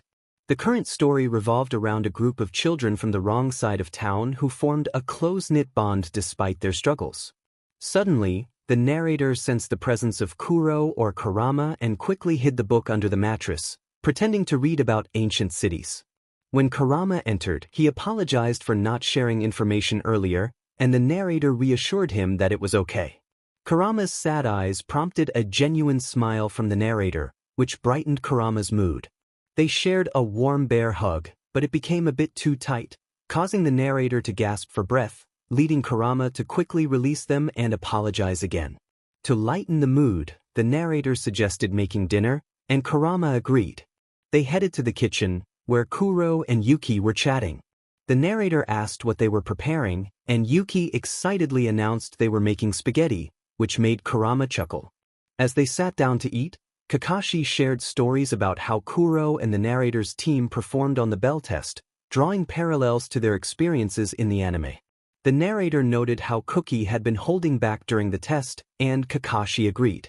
The narrator had crafted their mask based on Cookie's personality from their younger days, exaggerating certain traits like his temper, which was not as short as it appeared. After dinner, Kurama returned to the narrator's mind for a peaceful rest, while the others went to bed after. The narrator offered to clean up. Once the kitchen was tidy, the narrator ensured everyone, especially Kurama, was asleep before retrieving their book again. They moved to the study to continue writing, checking for spelling errors as they went. Before heading to bed early the next morning, the narrator reviewed how their books were performing. They were thrilled to see that their stories, particularly the sadder ones and adventure tales, were doing exceptionally well. With a small smile, they stored everything away and returned to their room, staring at the ceiling until sleep took over. Chapter end. It had been a week since Naruto had teamed up with his squad. He and Kuro were heading to where their team was gathered. He greeted them enthusiastically, receiving a nonchalant response from Sasuke, a cheerful, "Hello, Naruto-chan," from Cookie, and a playful hit on the head from Sakura, who exclaimed that he was late. Naruto chuckled, knowing that the hit didn't hurt him anymore. Sakura then approached Sasuke, while Naruto and Kuro joined Cookie under a tree. After some casual conversation, Naruto decided to ask what they thought about the rising author, Fumio Ayumu, not revealing that it was him. Cookie expressed his admiration, saying that the author could weave incredibly sad stories and then turn them into unexpectedly happy endings, which moved him deeply. Kuro agreed, mentioning that even Kakashi had been reading the books. Naruto smiled and asked what they thought the author's next book would be about. Their discussion continued about Fumio Ayumu until Kakashi appeared in a swirl of leaves. He simply stated his presence, and the team shouted in unison about his tardiness. Kuro mentioned wanting to wear a mask too, thinking it would be amusing to see how two of the silliest from the academy were actually smarter and stronger than most Jonin and ANBU. Naruto couldn't deny that it would be funny. Kuro was almost as strong as him and had based his mask on Cookie's design. Now, there were practically 3 Cookie figures in their team, each slightly different. Kakashi then organized the training, stating that Sasuke and Sakura would be with him while Naruto, Kuro, and Cookie would have group training on their own. Sakura protested, questioning why Kakashi referred to Naruto and Cookie in such a casual manner. Kakashi explained that Naruto and Kuro were like younger brothers to him and that he was friends with Cookie and his clan. With that, he led Sakura and Sasuke away for their training, leaving Naruto and his friends to enjoy their time. Once they were far enough away, Naruto pulled out a deck of cards and asked if they wanted to play. Both Kuro and Cookie nodded and sat down on the grass in front of him. After asking what game they wanted to play, they excitedly shouted in unison that they wanted to play Uno. Naruto laughed and dealt 7 cards to each of them, placing a red 5 card next to the pile. They played Uno for a few hours until it was time to head home. Cookie had won 27 games, Kuro had 25, and Naruto had managed to win. He celebrated his victory while the others just sighed at his competitive spirit. After putting the cards away, the trio headed to Naruto's house, where Cookie would stay for dinner. As Naruto opened the door, Yuki jumped on him and he playfully scolded her for not waiting until he was inside. She giggled and ran back to the living room. Kuro and Naruto went to change out of their training clothes. Kuro wore yellow and purple instead of Naruto's orange and blue, having lost a bet.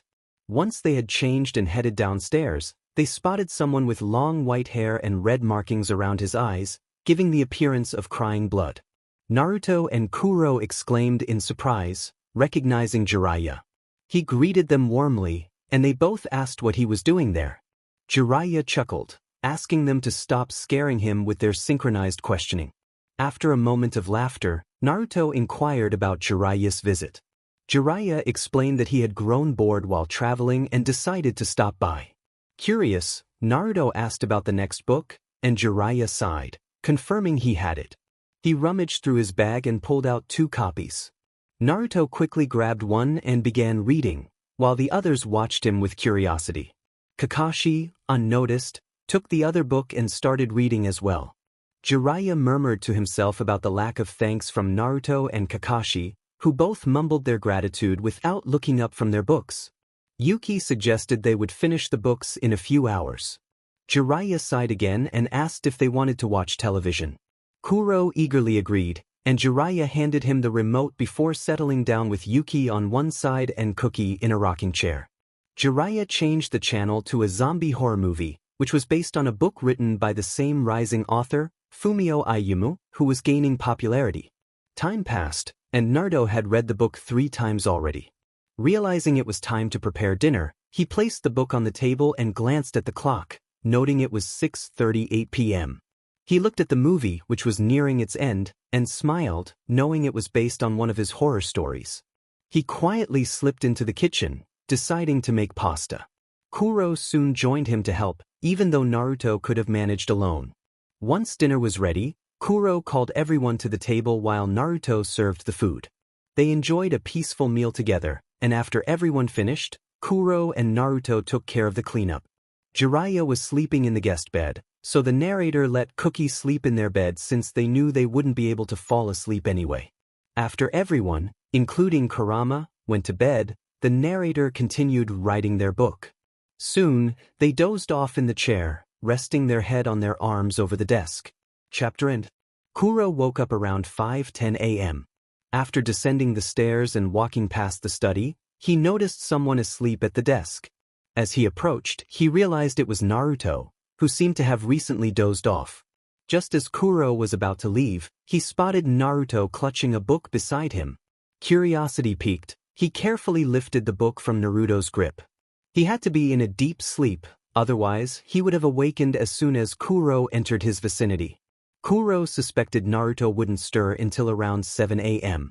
He exited the study as quietly as possible and made his way to the living room, where he sat on the sofa and opened the book to read.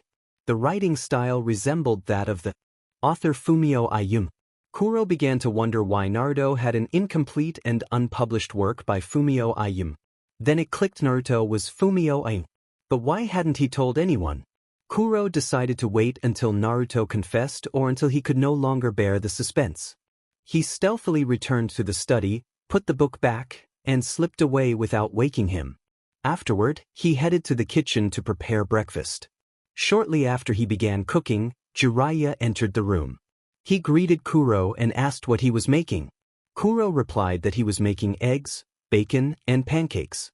Jiraiya then inquired about Naruto, noting that he usually was the first one up.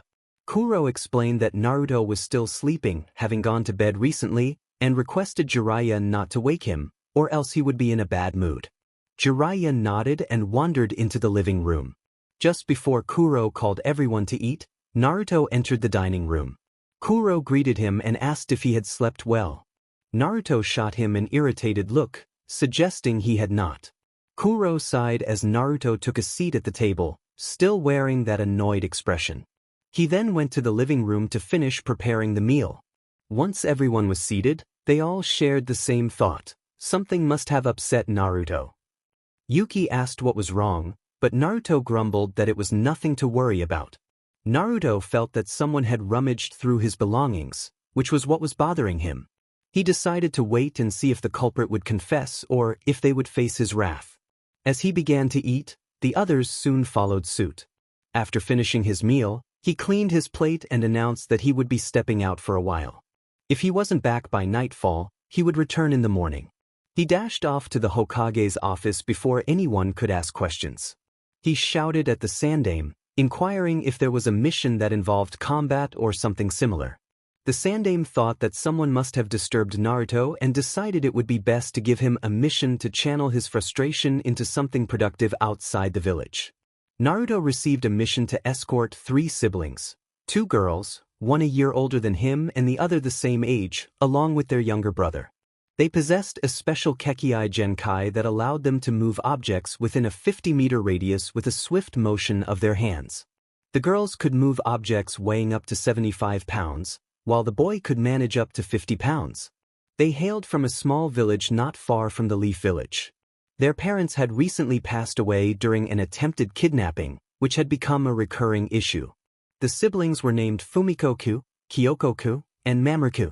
When they arrived at Leaf Village, Naruto intended to test their ninja abilities.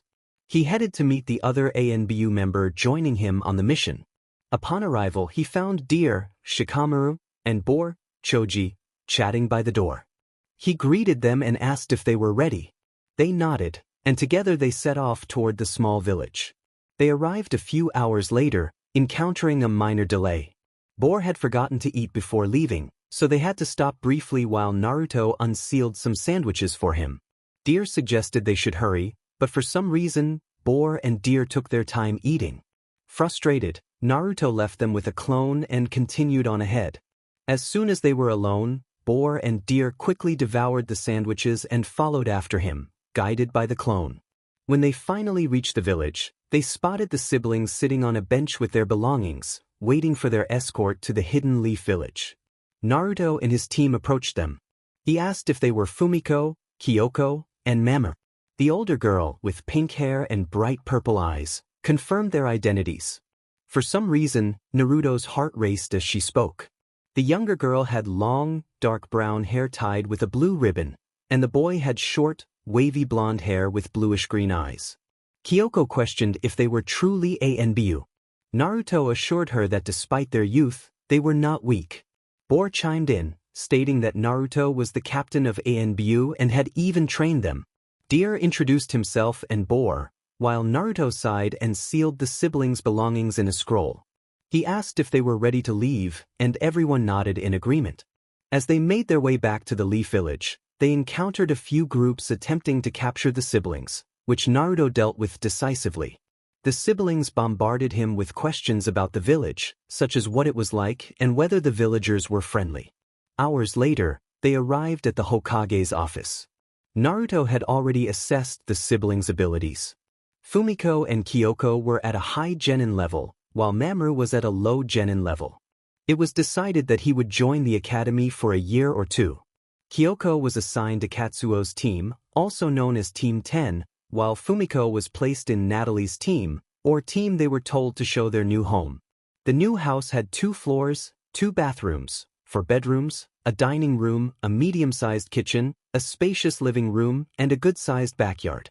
Before leaving, the 3 of them stopped him. Mamoru asked who he was. He replied that he was Fox. Kyoko interjected, insisting on his real name. He sighed and stated that he wasn't obligated to share his name, then opened the door. Just as he was about to step outside, one of them closed the door using their powers, declaring that he wouldn't go anywhere until he removed his mask and revealed his name. He challenged them, asking if they wanted to bet, receiving confused looks in return. Before they could react further, he returned home. Upon entering, Yuki greeted him warmly, asking if he felt better. He confirmed that he did and thanked Yuki for asking, mentioning he would take a bath and share details about his journey later. Yuki nodded in understanding. As he dispelled his transformation, he was surprised to find he had 5 tails. Wait, hadn't he just had 2? He inquired about it with Kurama. He expressed gratitude for the readers and wished good luck to those going to school, promising to return soon. Chapter end. After finishing his shower, Naruto called Kurama to appear in his human form. He asked about the sudden appearance of 3 extra tails. Kurama explained that Naruto should already have 7 or 8 tails and that they were just taking their time to grow. Naruto sighed, then remembered something he wanted to ask earlier. He inquired about how Kuro was part fox. Kurama began to explain that part of his DNA mixed with Kuro's when they were in their mother's womb. Naruto nodded in understanding. Kurama then mentioned he was going back to sleep, and before Naruto could respond, he left. Sighing, Naruto headed to the kitchen to find something to eat. It was already 9 p.m., and the others had gone to bed. Tomorrow, their teams would gather at a barbecue to meet each other. Jiraiya was nowhere to be found, so Naruto assumed he had already left. In the kitchen, he decided to make some peanut butter and jelly sandwiches. Once finished, he returned to his book, with only a chapter or 2 left to read. Kurama was already asleep, and Naruto planned to ask Kuro why he had been rummaging through his things. He caught a whiff of Kuro's scent around where he was sleeping. As he yawned, he realized he was finally going to bed relatively early for him.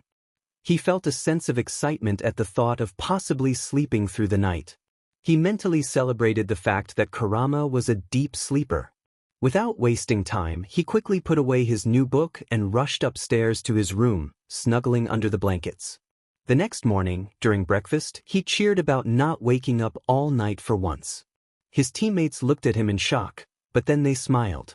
Kakashi informed them that they had a mission today and that they were ready to leave.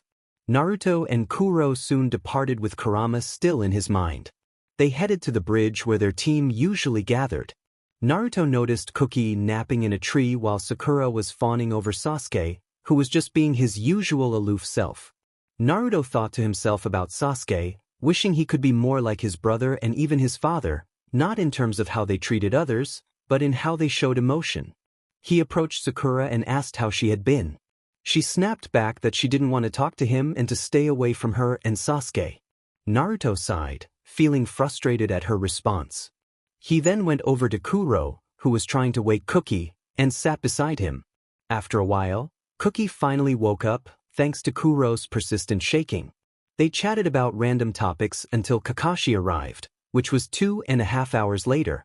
Cookie, Kuro, and Naruto immediately called out to Kakashi, letting him know he was late. Kuro and Naruto quickly took off their earplugs to hear better. Once Kakashi arrived, the team headed to the Hokage Tower to receive their mission. Time skip. As they gathered, Kakashi called out names for attendance.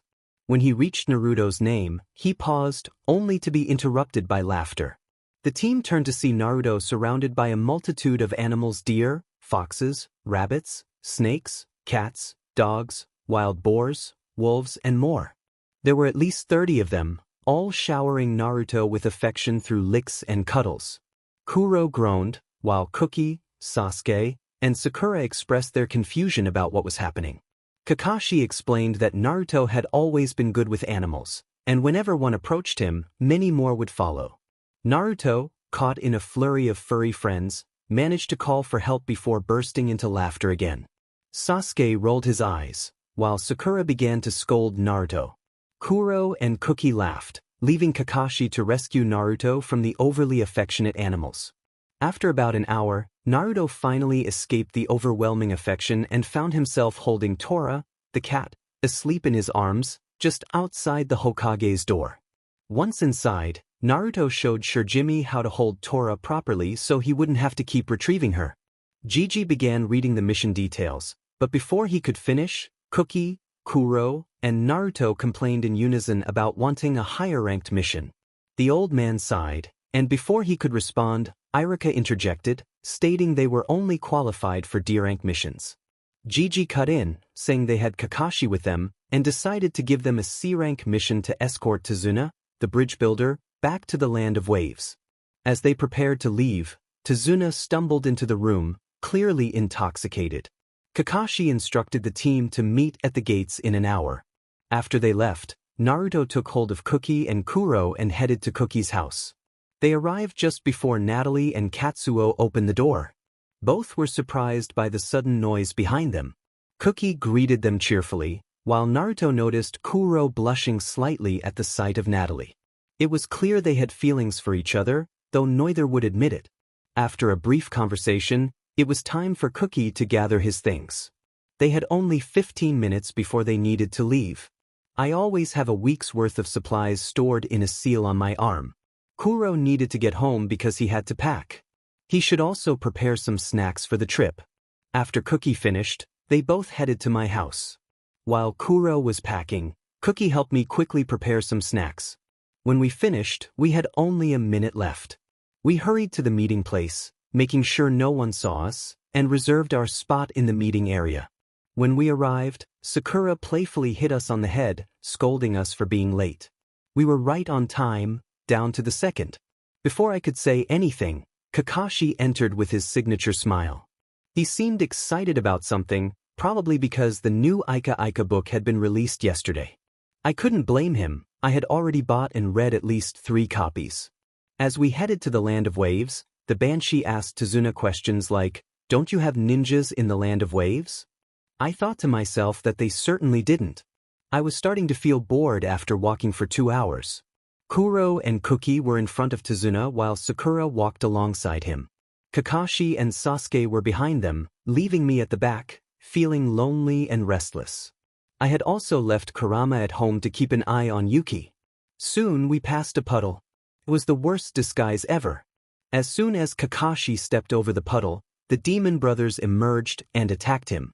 Kuro and Cookie must have been too engrossed in their conversation to notice. Sasuke and Sakura took defensive stances in front of Tazuna. I released a small amount of my energy and directed it at the attackers. Gozu and Meizu then attempted to strike me with their chains. As soon as they barely grazed me, I quickly grabbed and broke the chains. I then asked them if they really wanted to continue this fight. They jumped back, startled. Kakashi finally revealed himself, and Cookie along with Kuro turned around. Now, everyone was looking at me. Meizu apologized, saying, "We're sorry, Naruto-sama." Gozu pleaded, "Please forgive us, Naruto-sama." I sighed, feeling a mix of annoyance and amusement. "You're lucky you provided me with some entertainment, or I would have wanted your heads. Meizu spoke up again, stammering, Inro-sama, there was pea poison on the chains, he said, shrinking back in fear. I sighed once more. Did anyone get hit by the chains? I asked loudly. All they could do was shake their heads, still surprised that I knew the demon brothers and that they referred to me as Sama. So everything is fine, right? Narutobaka. You were hit by the chains. Sakura exclaimed. She had done a good job of keeping her voice low most of the time. Don't worry. I'm immune to most, if not all, poisons. Before they could say anything else, I brushed past the brothers and continued walking. As we walked, Kakashi asked Tazuna why the demons were after him. I listened as he explained, thinking to myself that I should have guessed. Chapter end. After walking for a while, they finally reached a boat. While everyone moved ahead, Naruto stayed behind and watched them. The Banshee urged him to get in, but he shook his head, expressing his dislike for boats. Instead, he waded into the water. Before the emo could comment on his choice, he was already out of sight. Naruto could have sworn he heard Cookie and Kuro laughing, while Kakashi let out an exaggerated sigh. He sat on the ground, waiting for the boat to reach the shore. After a long wait of 20 minutes, they finally arrived. As they resumed their journey, Naruto blocked out all the questions from the emo and the Banshee, who was indeed asking questions. He threw a kunai at a tree, which was soon replaced by a white rabbit. Before anyone could react, the rabbit jumped over his head, prompting laughter from his companions. It seemed everything was amusing to them. He started to pet the rabbit until it fell asleep, deciding to keep it. As they walked, they stopped again, this time because Zabuza Momochi's sword flew toward them. Naruto caught the sword while everyone else ducked. He knew he was a sight to behold, but he didn't mind. He playfully scolded Mumu for the unkind gesture, and his teammates looked at him strangely. Lowering the sword as Mumu landed, he was soon embraced by the man, who was like a father figure to him. After their hug, Naruto began to answer his teammates' questions until Haku came down and hugged him, causing him to fall to the ground. He struggled to breathe and urged her to let go, but she lamented how long it had been since they last saw each other. Stuck answering questions with Haku wrapped around his neck in a tight embrace, he felt a mix of annoyance and affection. Mumu stood to the side, displeased that Haku was not paying him attention. Naruto had known them since he was 3 years old and had stayed with them for 2 years, with Gigi's permission. Haku was like an older sister to him. The rabbit remained asleep on his head. After answering most of their questions, Zabuza and Haku took off. They arrived at Tazuna's house, and Naruto couldn't help but feel a dislike for Inari, Tazuna's son. Tsunami, Inari's sister, seemed like a good girl who had been through a lot. The team settled into their rooms, Tsunami and Sakura, Sasuke and Inari, Cookie and Kuro, while Kakashi took the couch. Once everyone was asleep, Naruto dashed into the forest. He quickly found Gato's hideout and unsheathed his twin katanas. One had a completely white blade with a white handle and a peach braid, named Yang. The other had a black blade with a black handle and a red braid, named In. He proceeded to confront anyone he encountered. When he reached Gato, he made sure to take his time, ensuring the encounter was drawn out and painful. By the time he finished, it was around 5 in the morning. He hurried to a river to wash off the evidence and returned to Tazuna's house, where everyone was still asleep. He went to the room he was using, picked up the rabbit he had left there, and stepped out of the house again, leaving a note behind. Feeling bored and wanting to do something productive, he decided to help the small village. He ventured to what they called farms, which he considered a barren wasteland, and revitalized the soil using his unique earth techniques. He planted crops like potatoes, tomatoes, and carrots. Then, he walked around the village, distributing money and food to the people. He carried a bag of carrots for himself and the rabbit. He also helped repair buildings and shops and tended to some injured villagers. By noon, he figured it was time to return. After overhearing Inari say something again, he decided to take action. He went to Inari's room, closed the door, and placed silent seals around it. He shared stories from his childhood, and by the end, Inari was crying harder than before. Soon, he fell asleep, and Naruto tucked him into bed. When he came downstairs, he found that everyone had left, likely to see what he had done to the village. He hoped they would appreciate it as he had no intention of changing it back. He then headed to the bridge, where he noticed very few people working. He created 100 shadow clones to help with the labor. After an hour, his team and Tazuna finally arrived. He gestured to indicate he was almost finished with the bridge and returned to work. The Banshee continued to shout at him about various things, while the emo wore an expression of frustration. Thank you for reading the chapter. Until next time, goodbye. Chapter end. It was the day Team 7 returned home. The bridge had been dubbed the Great Bridge of Naruto. After Naruto's heartfelt conversation with Inari, he rarely left his side. Once again, Naruto felt a surge of anger. He then showed Inari how to communicate with the departed without using a Ouija board or anything similar. Kurama had taught Naruto this skill when he was around 5 years old so he could connect with his mother and father. Even now, Naruto still spoke with them from time to time. After demonstrating this ability to Inari, the boy spent time in his room talking to his father. Naruto also named his rabbit Snowflake. Sakura was excitedly talking about how cool it was to be emo. Sasuke was ignoring her as usual. Kuro was arguing with Cookie, while Kakashi was engrossed in his book.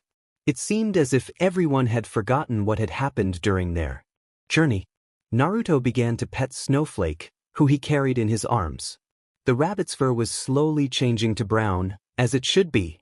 He sighed, moving Snowflake to the top of his head. Haku, noticing him, asked what he was doing. Naruto simply replied that he was getting food while lifting his sleeve slightly to undo a seal. He was careful not to let Haku or Zabuza see the scars left by the villagers. He always wore long sleeves for this reason, to hide the marks he had accumulated over time. Some of the scars were from his ANBU missions when Kurama wasn't paying attention to his injuries because he was sleeping. It was a relief that he no longer felt pain. He hadn't felt anything since a beating he endured at the age of 4. Taking a deep breath, he appreciated being in the forest. It always had a pleasant scent of fresh wood, and if one was quiet enough, they could hear the birds singing their melodies. Personally, he preferred the forest of death because almost no one ventured there due to the giant animals that could swallow a person whole. They weren't that bad really. They were much better than the villagers. He thought to himself that he bet even demons were kinder than them. He had to restrain himself from lashing out at them. He then asked Mumu how the building was progressing. Mumu responded that it was going quite well, even though they had started a few months ago. Haku hummed in agreement. Naruto inquired if Mumu had found anyone else to help.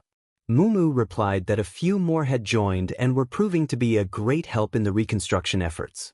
Naruto felt a sense of relief and looked up at the sky, with Snowflake peacefully asleep on his shoulder, somehow managing to keep his balance. He let the breeze tousle his hair, feeling grateful to be outside. After some time, they finally arrived back in the Leaf Village. They had been informed that Cookie and his brothers would be assigned to a new team with Haku as their sensei. At first, Naruto felt a bit upset, but he understood the reasoning behind it. A team typically consisted of 3 to 5 members. He was also pleased that Kuro had finally registered as a person rather than a ninja pet. They discovered that the Chunin exams were approaching, which meant he would soon be able to wear something other than his ugly jumpsuit. Although he had liked orange at first, he found it quite tiresome now. Haku and Zabuza were heading to the Makoto complex with the rest of the family to eat and catch up, or in Haku and Mumu's case, to meet the family. At dinner, Haku sat to Naruto's right, Yuki to his left, Kuro beside Yuki, Zabuza next to Haku, followed by Kakashi. The rest of the table consisted of members of the Makoto clan. Across from him sat Cookie, with Natalie beside him along with her father Masahiro.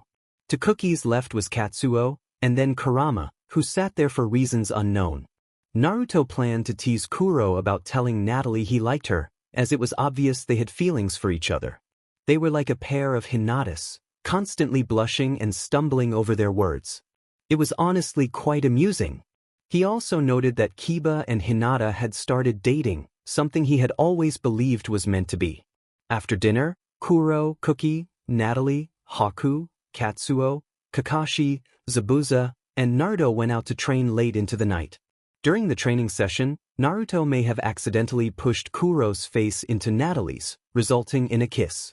The sight of them blushing deeply and stammering was absolutely hilarious. Thank you for reading this chapter. I hope you enjoyed the story so far. Until next time, goodbye. Chapter end. Naruto reflected on the upcoming exams, which were just a month or two away, providing everyone with more training opportunities. Kuro and Natalie had confessed their feelings shortly after. He had received a mission from the elder, which involved taking Fumiko, Kyoko, and Mamoru on a tour of the village. He often wondered why he was chosen for this task, especially since he felt that the entire village viewed him with disdain. As he walked toward the brothers' house, he sighed, contemplating the irony of the situation. Upon arriving, he found the three siblings waiting outside. He confirmed their identities, introducing himself as Naruto Uzumaki and stating that he would be their tour guide for the day. However, he mentioned that he would need to use a transformation technique for personal reasons. With a quick hand sign, he transformed, changing his hair to a dark brown and his eyes to gray, while also appearing slightly taller. This was his usual disguise for outings when he preferred not to wear his mask. Fugaku and Mikoto had promised him a surprise the following day, and he could hardly contain his excitement, knowing their surprises were always exceptional.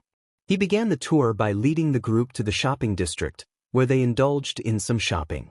They purchased various clothing items, including shirts, pants, and even formal wear. It turned out to be a pleasant outing, which was quite a compliment coming from him. After their shopping spree, they explored the local restaurants.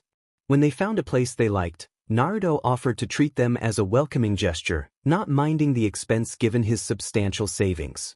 He had accumulated quite a fortune over the years, enough to cover a meal for 4 without a second thought. Post-lunch, he took them to the training fields. He playfully warned them about the dangers of the Forest of Death, mentioning that the animals there were significantly larger than usual.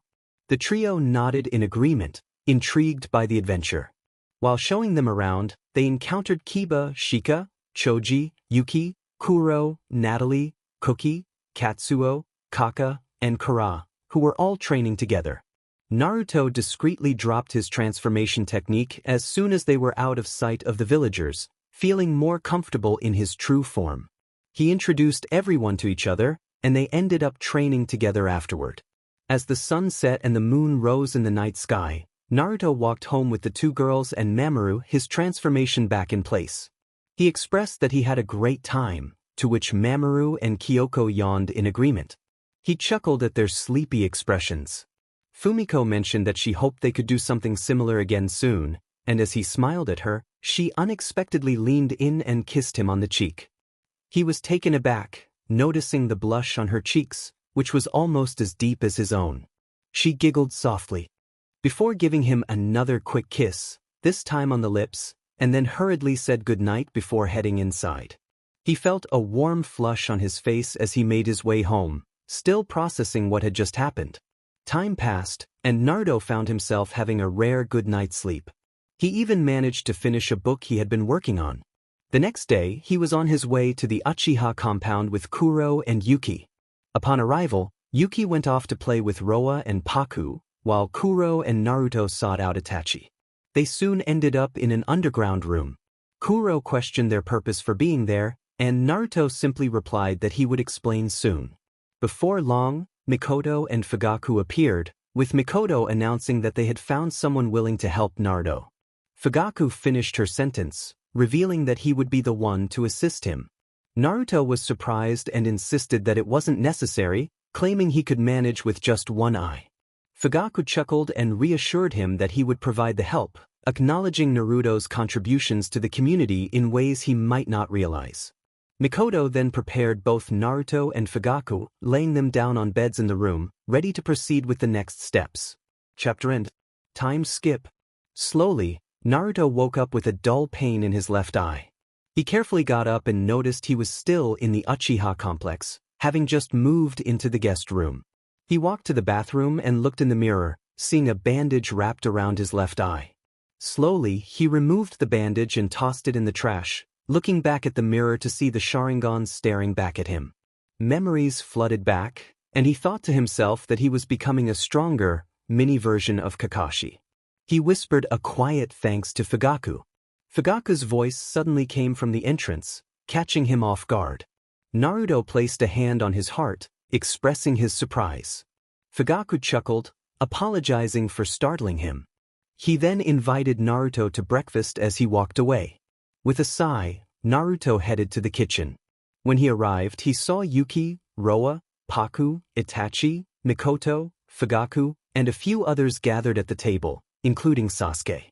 Remembering his transformation technique, he sat down after grabbing some food. A certain person with duck-like hair questioned why Naruto was there. Before anyone could respond, a young girl with red hair stood up, shouting not to call Naruto names. He quickly pushed her back, reminding her not to yell at everyone at the table. She murmured an apology, and Naruto sighed. The breakfast continued with little conversation after that. Once the table was cleared, he left with Itachi, who said he would show him how to use his new eye. Time skip. A week had passed. Fumiko and Naruto had started dating 5 days ago. He had adjusted well to his new eye, and they had no real missions since they were preparing for the Chunin exams. He heard that other ninjas would be appearing soon. Currently, he was in the training field with his team. Kuro and he were eager to stop wearing the annoying jumpsuits. He thought to himself that he really didn't want to wear it anymore. It was bothersome and vibrant. Naruto sighed as he watched Sakura and the almighty Uchiha, Sasuke. He found her irritating, and he and Kuro sat under a tree, waiting for someone he was sure everyone could guess. He wanted to go home, read a book, write, play on his phone, eat, or do anything other than sit there with this group. After about an hour of waiting, some animals approached him. He was fortunate that this time it was just a few fox kits instead of the entire forest. He began to play with the 2 kits that appeared. One had bright orange fur, and the other had red fur. Surrounded by a deer, 2 kits, 3 wolves, a snake, a frog, a toad, and a bear, he received strange looks from his teammates, but they didn't dare approach him.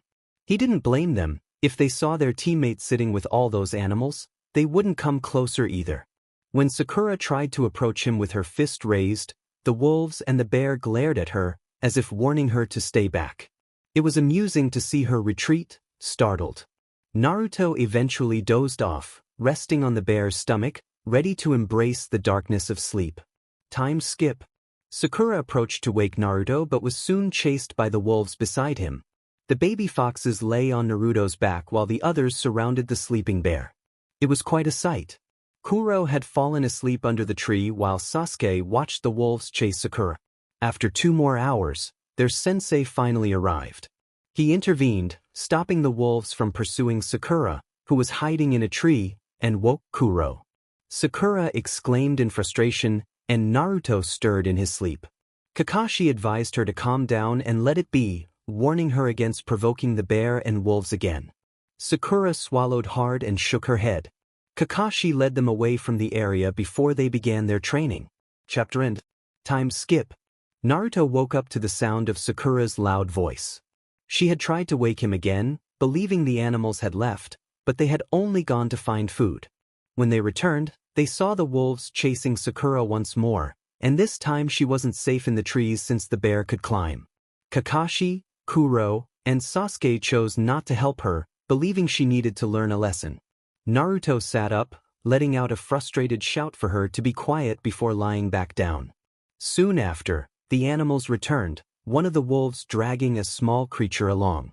The bear returned to Naruto, who climbed onto its back, snuggling into its warm fur. It was incredibly soft and comfortable, but he couldn't fall back asleep. Kuro approached one of the deer, petting it as it nuzzled against him. Kuro chuckled softly.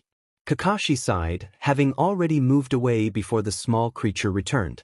Naruto's perspective. Fugaku had told everyone that he lost an eye when someone tried to intrude. His genjutsu also concealed his eye, making it resemble his original one. So far, no one knew unless they were present or he told them. Naruto found the bear's fur soft, not as soft as Kurama's, but close enough. He buried his face deeper into the fuzzy coat. He felt the bear begin to walk, and he didn't care where they were going. He was too comfortable to move. After about 10 minutes, the bear stopped, and he looked around, realizing they were deep in the forest, in front of a large cave. The bear entered, prompting him to shift.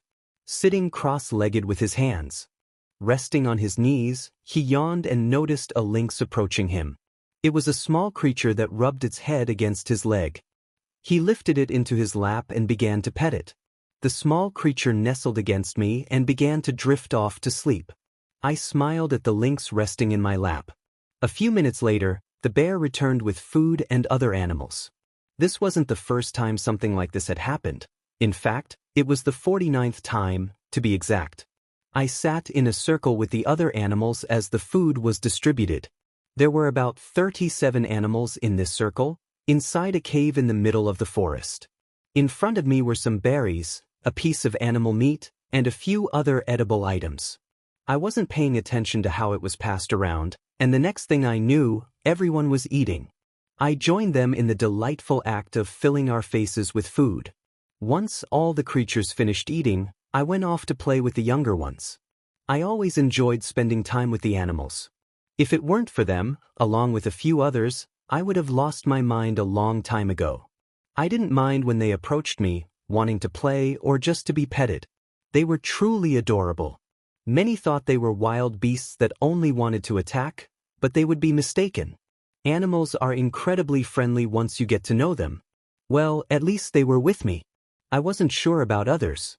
At that moment, I had a fox sleeping on top of me, almost suffocating me, a bear cub crushing my lower half, a lynx using my arm as a pillow, 2 chicks nestled in my tails, a fully grown panther brushing against my side, almost flattening my tails, and a wolf on the other side doing the same, along with many others. I was incredibly warm. Their fur and feathers made it feel like I was in an oven. I sighed. I wished I hadn't laid down now. I could no longer feel my arms and legs, and with the fox in my face, its fur kept brushing against my mouth. Not to mention I couldn't breathe. I didn't like this. But I liked this. I felt comfortable. Still, I couldn't feel my face. I screamed internally. So much heat. Very comfortable. Help me. Naruto had an interesting day on his way home yesterday. He saw a rhinoceros, an elephant, and a lion. He couldn't believe it. Then they started chasing him.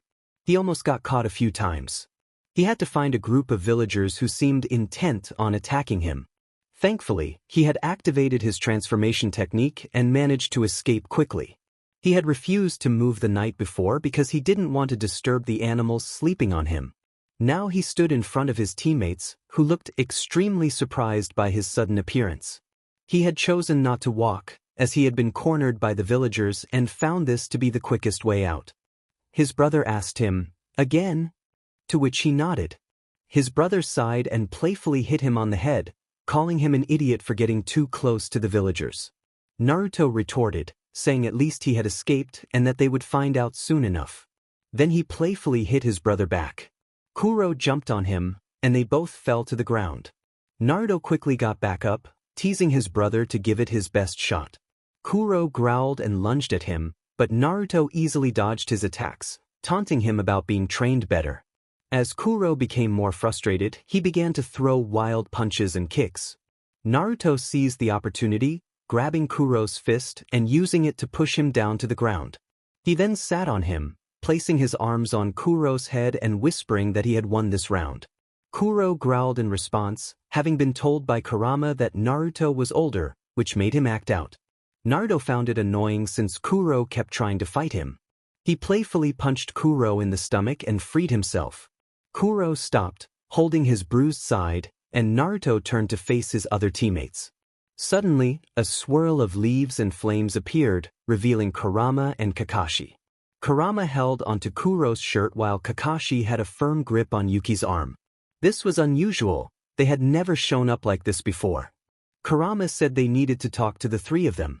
Naruto simply nodded and asked what was going on. Kurama mentioned it was about Naruto's upcoming transformation.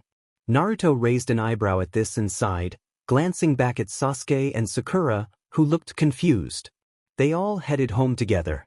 Once inside, Naruto dispelled his transformation and stretched out his 8 tails. He followed everyone to the sofa and sat down next to his younger brothers, facing his older siblings. Kurama warned him that he would die if he wasn't prepared for the transformation he would undergo in the next 3 months. Naruto acknowledged this, stating he would change his clothes since they were dirty from Kuro's antics. He then got up and headed upstairs to change. Later, Naruto reflected on the possibility of dying in the coming months. It was nothing new. There was always a chance he could die on a mission or from an unexpected attack. A ninja must continue to serve their village until the end.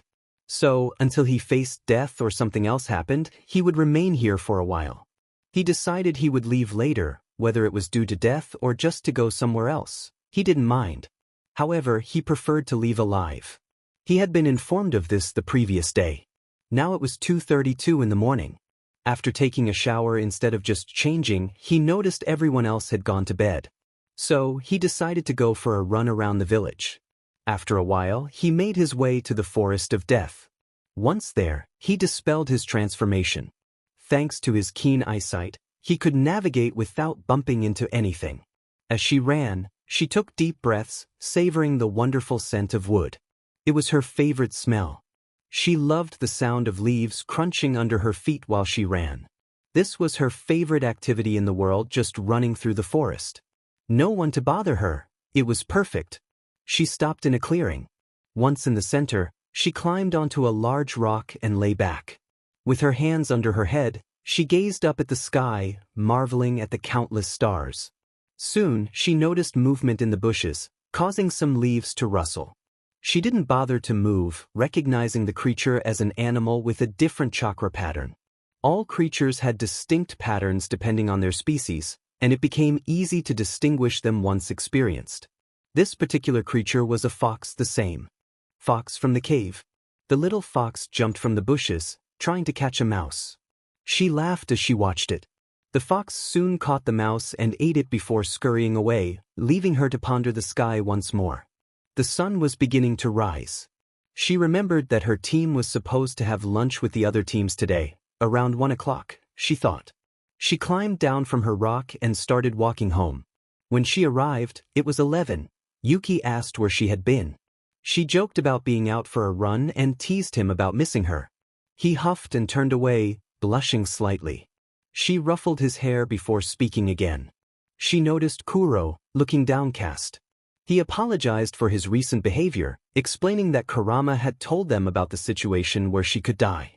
He admitted to feeling angry because there was nothing he could do to help her. She sighed and walked over to him, crouching to meet his gaze. Gently, she lifted his chin. She reassured him, saying it was okay and that she forgave him. She expressed that she wouldn't know what to do if anyone she cared about told her they were going to die. Kuro began to cry, and she embraced him, allowing him to sob on her shoulder. They stayed like that for half an hour, wrapped in each other's comfort. Afterward, she helped Kuro clean up and get ready. By the time they finished, Kakashi had already left. It was now 12:55, and they needed to hurry. To save time, they decided to use their father's Flying Thunder God technique to reach their destination without needing markers. She wore a long-sleeved red shirt, cinnamon-colored pants, a headband around her neck, and matching boots with a black jacket tied around her waist, which highlighted her muscles. Kuro wore a short-sleeved blue shirt, black pants, a purple jacket, blue sandals, and a headband around his arm, showcasing his own muscles. They entered the chosen barbecue place and found everyone there. Kuro and she took their seats next to Kiba and across from Shikamaru and Choji. A few minutes later, Sakura shouted from the other side of the table, asking where the two of them were. They calmly responded that they were present, prompting the 3 boys to tell them to stop doing that. The girls blushed when they noticed their outfits. The waiter soon arrived to take their orders, but he kept glancing at her, much to her relief that no one seemed to notice. After he left, Ino started making comments like telling her to stop trying to be cool and that she would never be as amazing as her beloved Sasuke. Everyone ignored her. When their food arrived, the chatter at the table quieted as everyone began to eat. She noticed Ino trying to take some of her food and warned her not to eat it, suggesting it might be dangerous. Ino protested, calling her cruel, but Choji backed her up, saying it was true. Ino questioned what he meant, and she simply replied that it was poisoned. The people at the table looked at her in shock, except for her siblings and 3 friends. Niji shouted in disbelief, asking why she was eating it then. She retorted that she could, and Kakashi explained that she was immune to poison. Shino calmly asked how that was possible. She replied that she had to survive somehow, and he nodded, understanding her meaning, before continuing to eat. Ignoring the questions from everyone else, she finished her meal, placed money on the table and left, once again disregarding the others while her siblings and friends paid her no mind. It was 3 o'clock, so she headed off to train with Yuki, just as she had promised. Chapter End. Naruto's perspective. Naruto approached his group of friends, asking where they had been the previous day. Only Choji, Shikamaru, and Kiba had shown up at the restaurant. Katsuo explained that Demon had been tired and bored, needing to update soon, which led to forgetting about his original characters until the day after publishing the chapter, and he was too lazy to go back and change it. Natalie and Cookie playfully scolded their brother for breaking the 4th wall, while Fumiko, Kuro, and Naruto tried to stifle their laughter. Fumiko was the first to burst out, and soon Natalie was chasing Katsuo around Training Ground 44, trying to hit him with a newspaper while Katsuo ran away like a startled animal. After a while, everyone calmed down, and Naruto began to wander through the village without a specific destination in mind. As he walked, he heard a child scream along with other voices. The group decided to check it out. Upon arrival, Naruto saw a child being held by a man he recognized as Kankuro, along with a woman named Temari, who insisted he should let the child go. There were also 2 other kids trying to retrieve their friend. Kuro and Naruto advised the man to release the child, surprising everyone since they hadn't noticed the duo approaching. The man growled, questioning why he should listen to a couple of kids. Kuro and Naruto removed their masks and told him it was because Gaara was right behind him. The man turned pale and quickly looked back, realizing who they were referring to. Indeed, Gaara stood there, accompanied by a confused Sasuke. Kankuro stammered a greeting, clearly shaken, while Temari mentioned she had told the man to let the child go, but he hadn't listened. Gaara walked past them, and Naruto teased him lightly, noting how long it had been since they last saw each other. Gaara's lips twitched slightly, but he quickly returned to his usual expression. Naruto introduced his friends to Gaara, playfully mentioning that he was Katsuo, Cookie, Natalie, and Fumiko, his girlfriend. Katsuo extended his hand, and to everyone's surprise, Gaara shook it, responding in kind. Cookie asked how they all knew each other, and Naruto explained that he was an ANBU and had worked with Kuro on missions near Gaara's village, leading to their friendship with the Jinchuriki. Gaara mentioned that Shikaku had been better since their last conversation, and Naruto sarcastically remarked about how wonderfully the village had treated him. Gaara tilted his head slightly, and Naruto encouraged him to smile more, suggesting it would help him make more friends. Gaara slowly transformed his expression into a small smile, prompting Naruto to cheer him on. He noticed a hint of red on Gaara's cheeks as he murmured a quiet, "Thank you." After sharing stories about the villagers and his new eye, they returned to the group, where Kuro and Natalie were sitting on a bench, holding hands and laughing. Katsuo, Cookie, and Fumiko were chatting nearby. When Kuro saw Naruto returning, he rushed over, asking him to find something to eat. Naruto smiled and agreed, rallying the group for a meal. As they headed toward the restaurant, Fumiko playfully tugged on Naruto's arm, and he laughed at her childish antics, feeling grateful for her presence. Chapter End. Naruto's perspective. Only 2 weeks remained until the exams. Just 2 long, tedious weeks. So far, Gaara had been getting along well with the group, and Naruto had managed to make him smile more. Kuro and Natalie were now quite affectionate, which felt strange to Naruto. Everyone was a little odd in their own way. Currently, Naruto was at one of his favorite training spots, the Forest of Death. He felt bored and began tossing kunai at his friends, who were training, much to their dismay. Shikamaru shouted at him to stop while dodging the flying objects. Cookie was searching for a place to hide. Kiba and Akamaru were laughing on a rock with Naruto, and Katsuo was deflecting Naruto's kunai with his own. Eventually, Naruto stopped throwing and turned around. Kiba looked at him with wide eyes, but before he could finish his sentence, Naruto playfully pushed him off the 8-foot rock. Kiba quickly scrambled away before Naruto could retaliate, and Naruto chuckled at the scene. Time skip. When the others returned from shopping, they headed to Makoto's house, where they had bought ingredients for various cakes: apple pie, pumpkin pie, Naruto's favorite pecan pie, and even cream pie. Naruto sighed at the thought of how much cake they had. He and Kuro, along with a few chefs, began preparing the desserts. Afterward, they carried 5 boxes filled with different cakes home, unsure if they could finish them all before they spoiled. Once everyone was in bed, Naruto resumed working on his book, titled The Timekeeper. He had come up with the plot during a training session with Yuki. As he ate a late-night snack, he pondered what life would bring after their exams: 2 years, 5 years, 10, 20, 50. He wondered if he would still be here. Would I continue to be hated? Why is life so mysterious? Why can't we get the answers we want when we want them? It's certainly a pain. But it's life, so I must live with it, right? Well then. He settled onto the couch and started watching a movie. By the time the movie ended, Kakashi, Yuki, and Kuro came downstairs, searching for food. Yuki exclaimed that he wanted to know where the food was. He was told it was wherever Kuro had placed it since it was his turn to cook. Kuro protested, saying he didn't want to cook, and was met with a teasing response about his predicament. The television was turned to a random show that seemed interesting. He heard footsteps slowly making their way to the kitchen. After watching television for a while longer, he decided to take a walk around the village. Once he finished his rounds, he returned home to take a shower. He put on a light green shirt and light blue pants. Hearing some chatter coming from the living room, he went to investigate. There were Yuki, Paku, and Roa, engaged in a board game. Kakashi was watching television on the couch while the kids sat on the floor. He made his way up to his shared room. Kuro must have gone out since he wasn't there. He walked over to the table in the middle of the room and began working on his seals. He had been in the middle of one yesterday before Kuro had pulled him out of the house to join their group of friends. This particular seal was meant to immobilize a person, so he had been a bit annoyed when Kuro interrupted him. But hey, at least he got to throw things at his friends. That was fun. Chapter end. Kuro felt a surge of excitement as the day of the Chunin exams arrived. He and Naruto were already at the registration table with all their friends. The teams had been randomly assigned, and there could only be 3 members per team. The teams for the exams were as follows.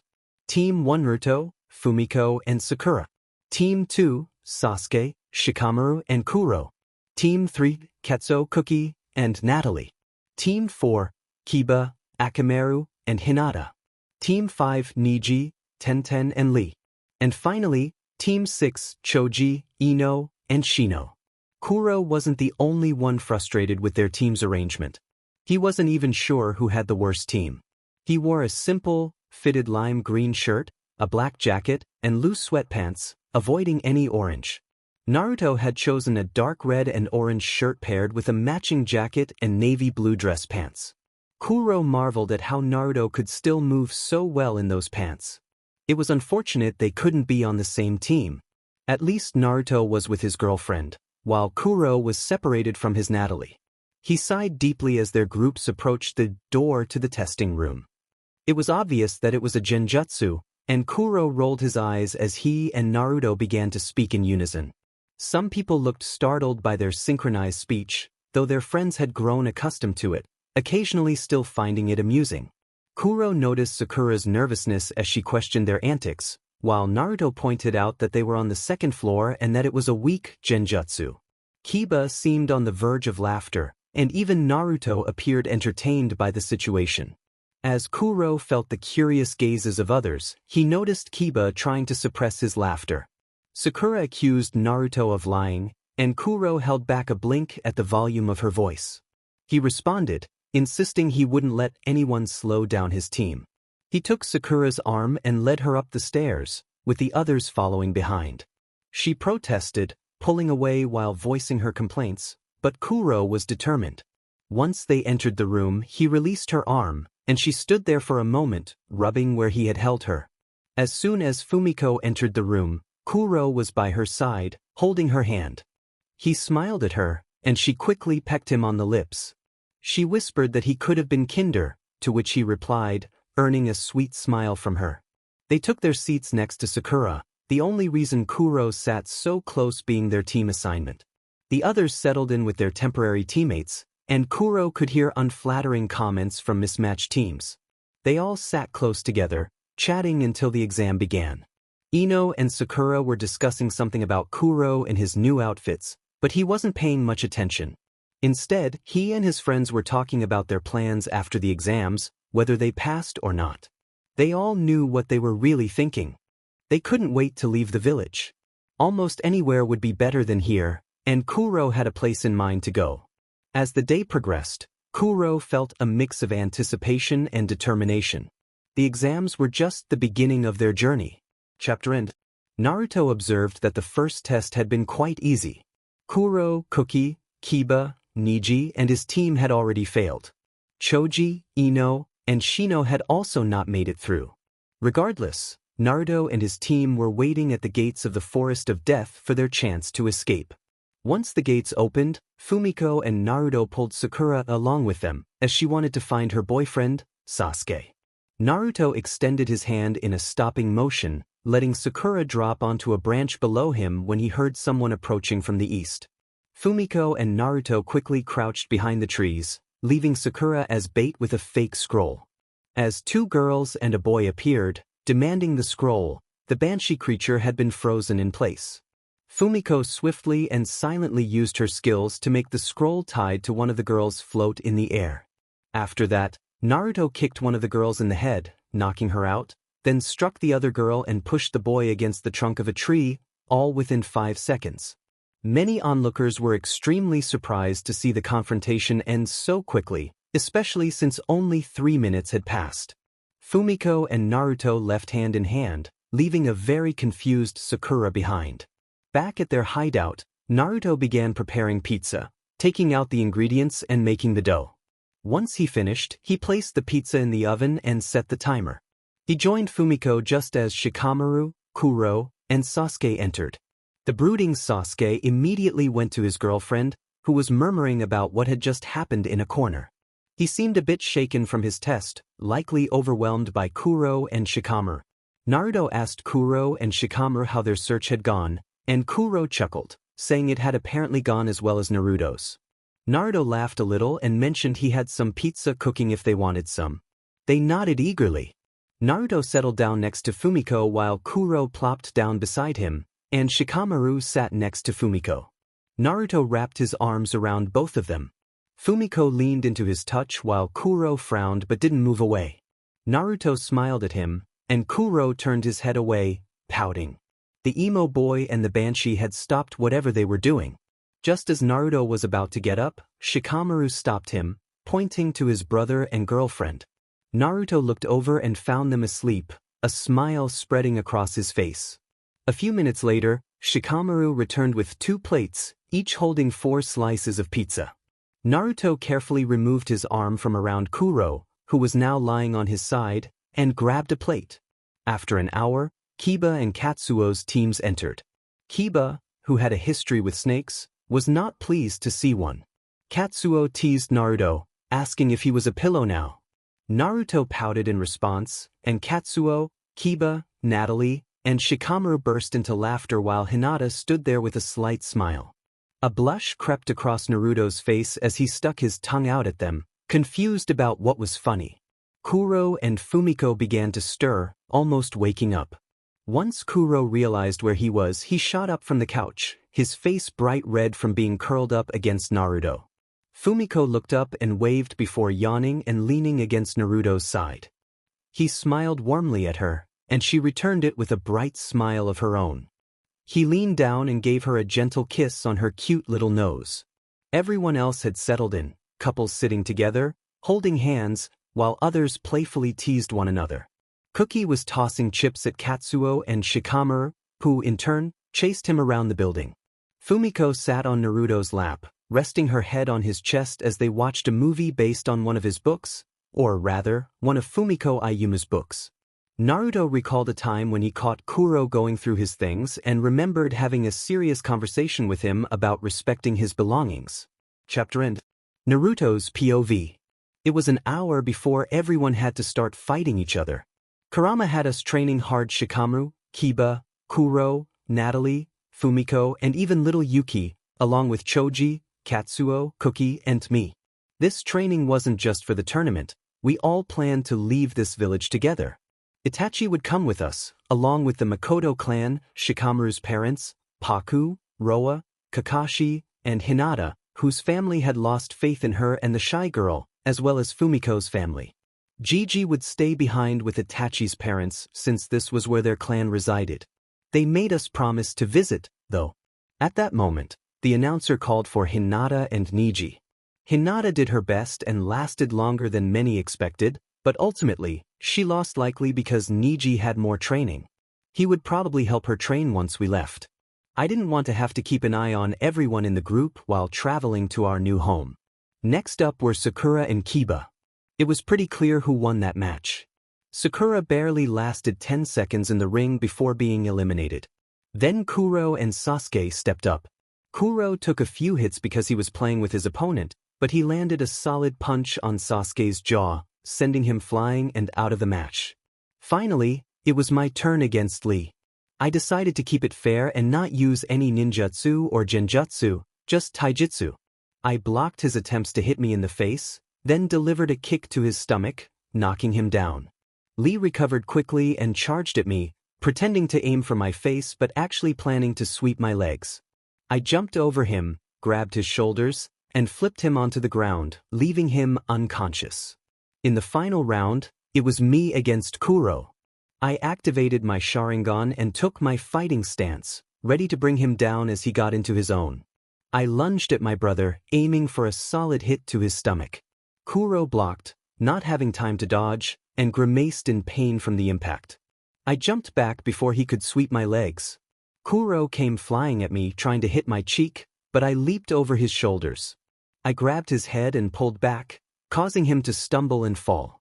I quickly jumped away before he could crash down with me. Kuro frowned at me, looking confused. "That was unfair," he exclaimed. I chuckled lightly and replied, "All is fair in love and war." He looked at me, about to ask something, but I kicked him in the side, sending him down again. Kuro got up quickly this time and put some distance between us. He then started throwing kunai at me.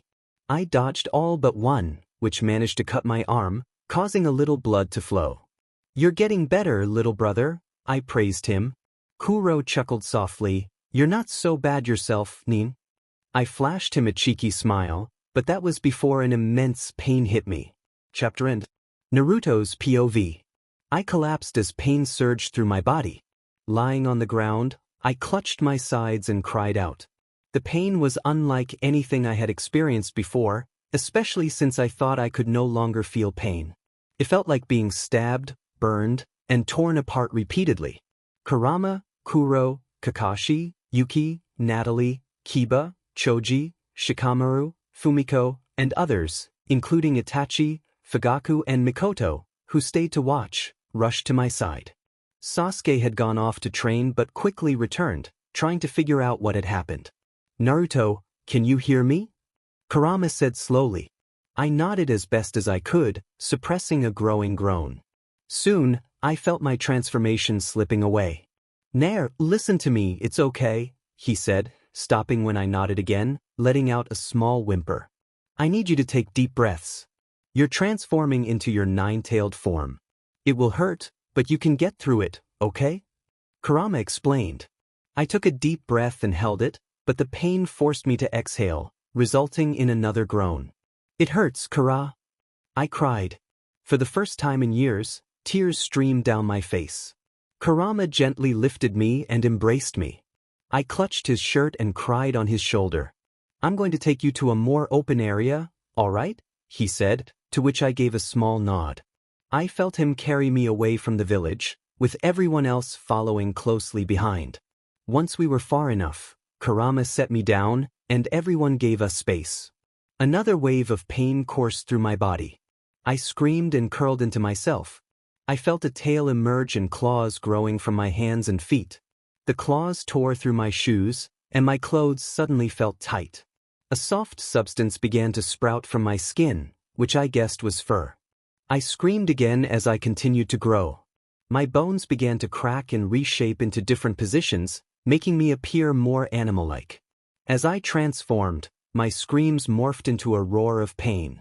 I opened my eyes when the pain lessened slightly.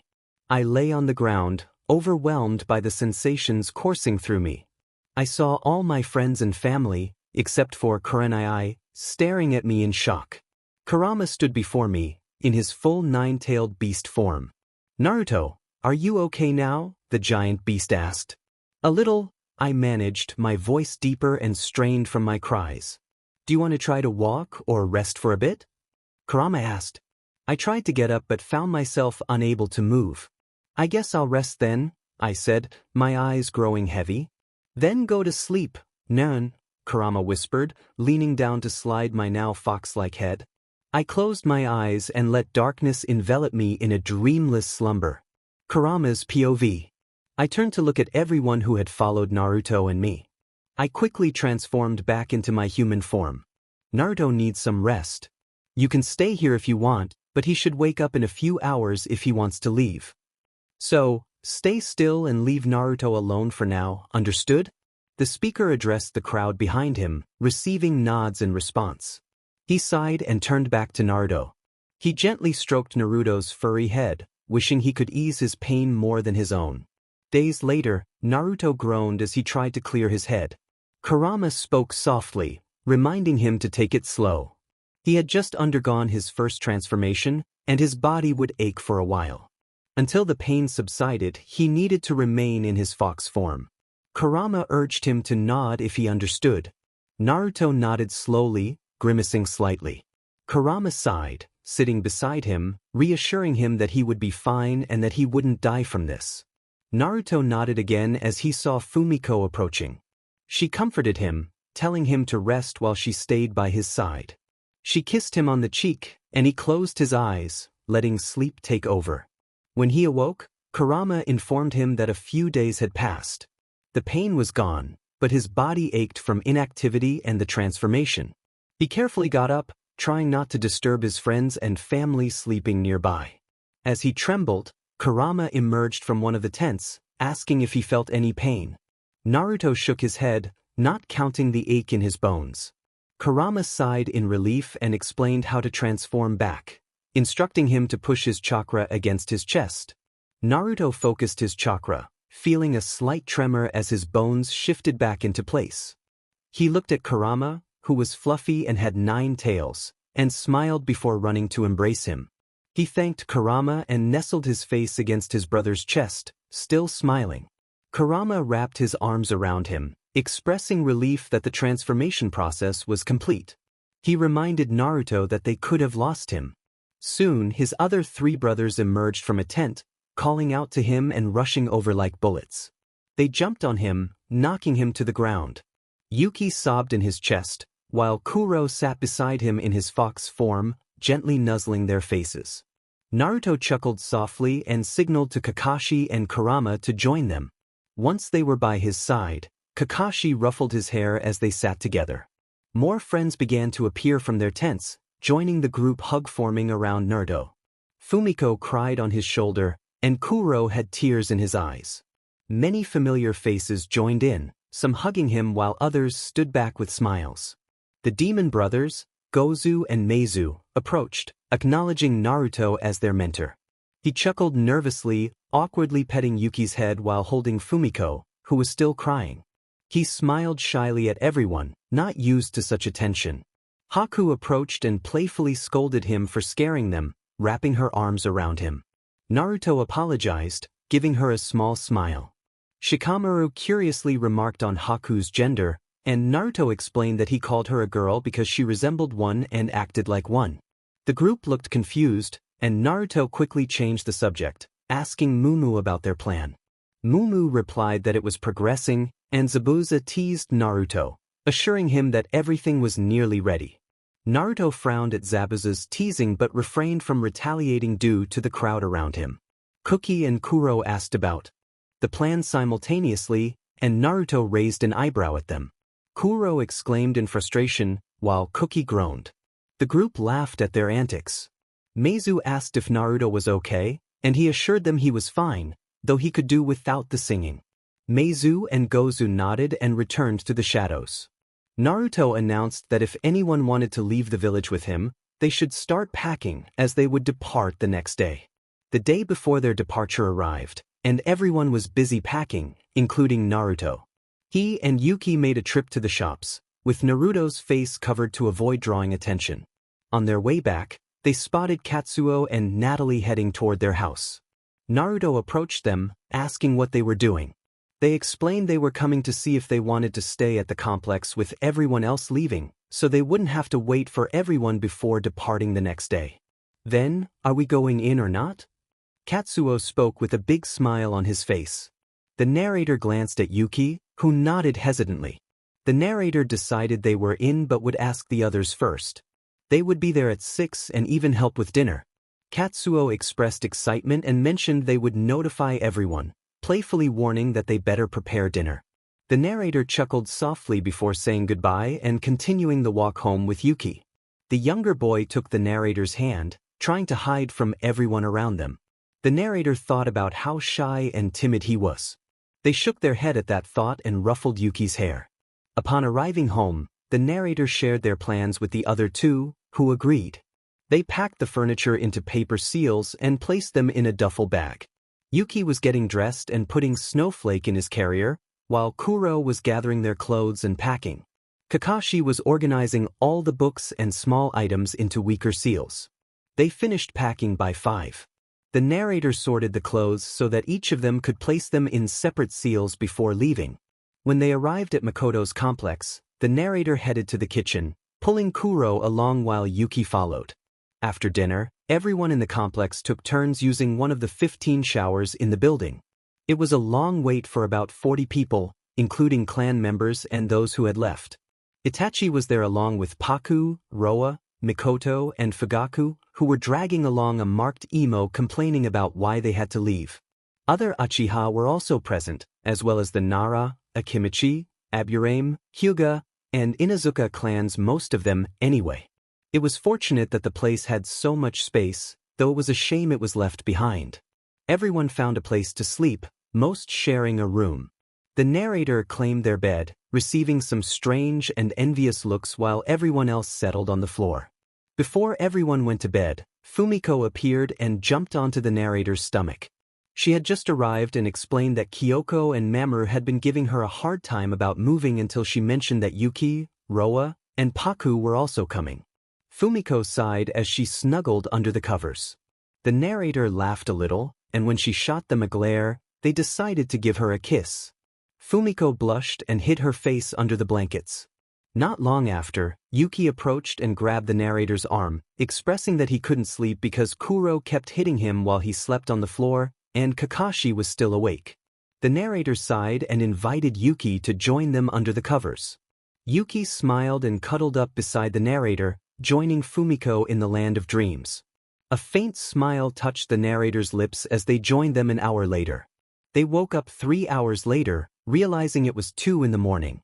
Carefully getting out of bed, the narrator looked at Yuki and Fumiko, who were holding onto each other while they slept. They smiled and pulled the blankets over their shoulders before heading to the kitchen. The narrator thought about starting breakfast, even if it might be cold by the time everyone woke up. It was their problem for not getting up earlier. Besides, they would impress everyone with their amazing cooking skills. They prepared a variety of breakfast items: pizza, pancakes, waffles, bacon, hard-boiled eggs, scrambled eggs, sunny-side-up eggs, toast, fries, tea, cut apples, peaches, oranges, bananas, grilled cheese, burgers, mint tea, sweet tea, unsweetened tea, fresh apple juice, fresh orange juice, peanut butter sandwiches, and some other meats that could be considered breakfast food. The narrator wondered how no one had woken up yet.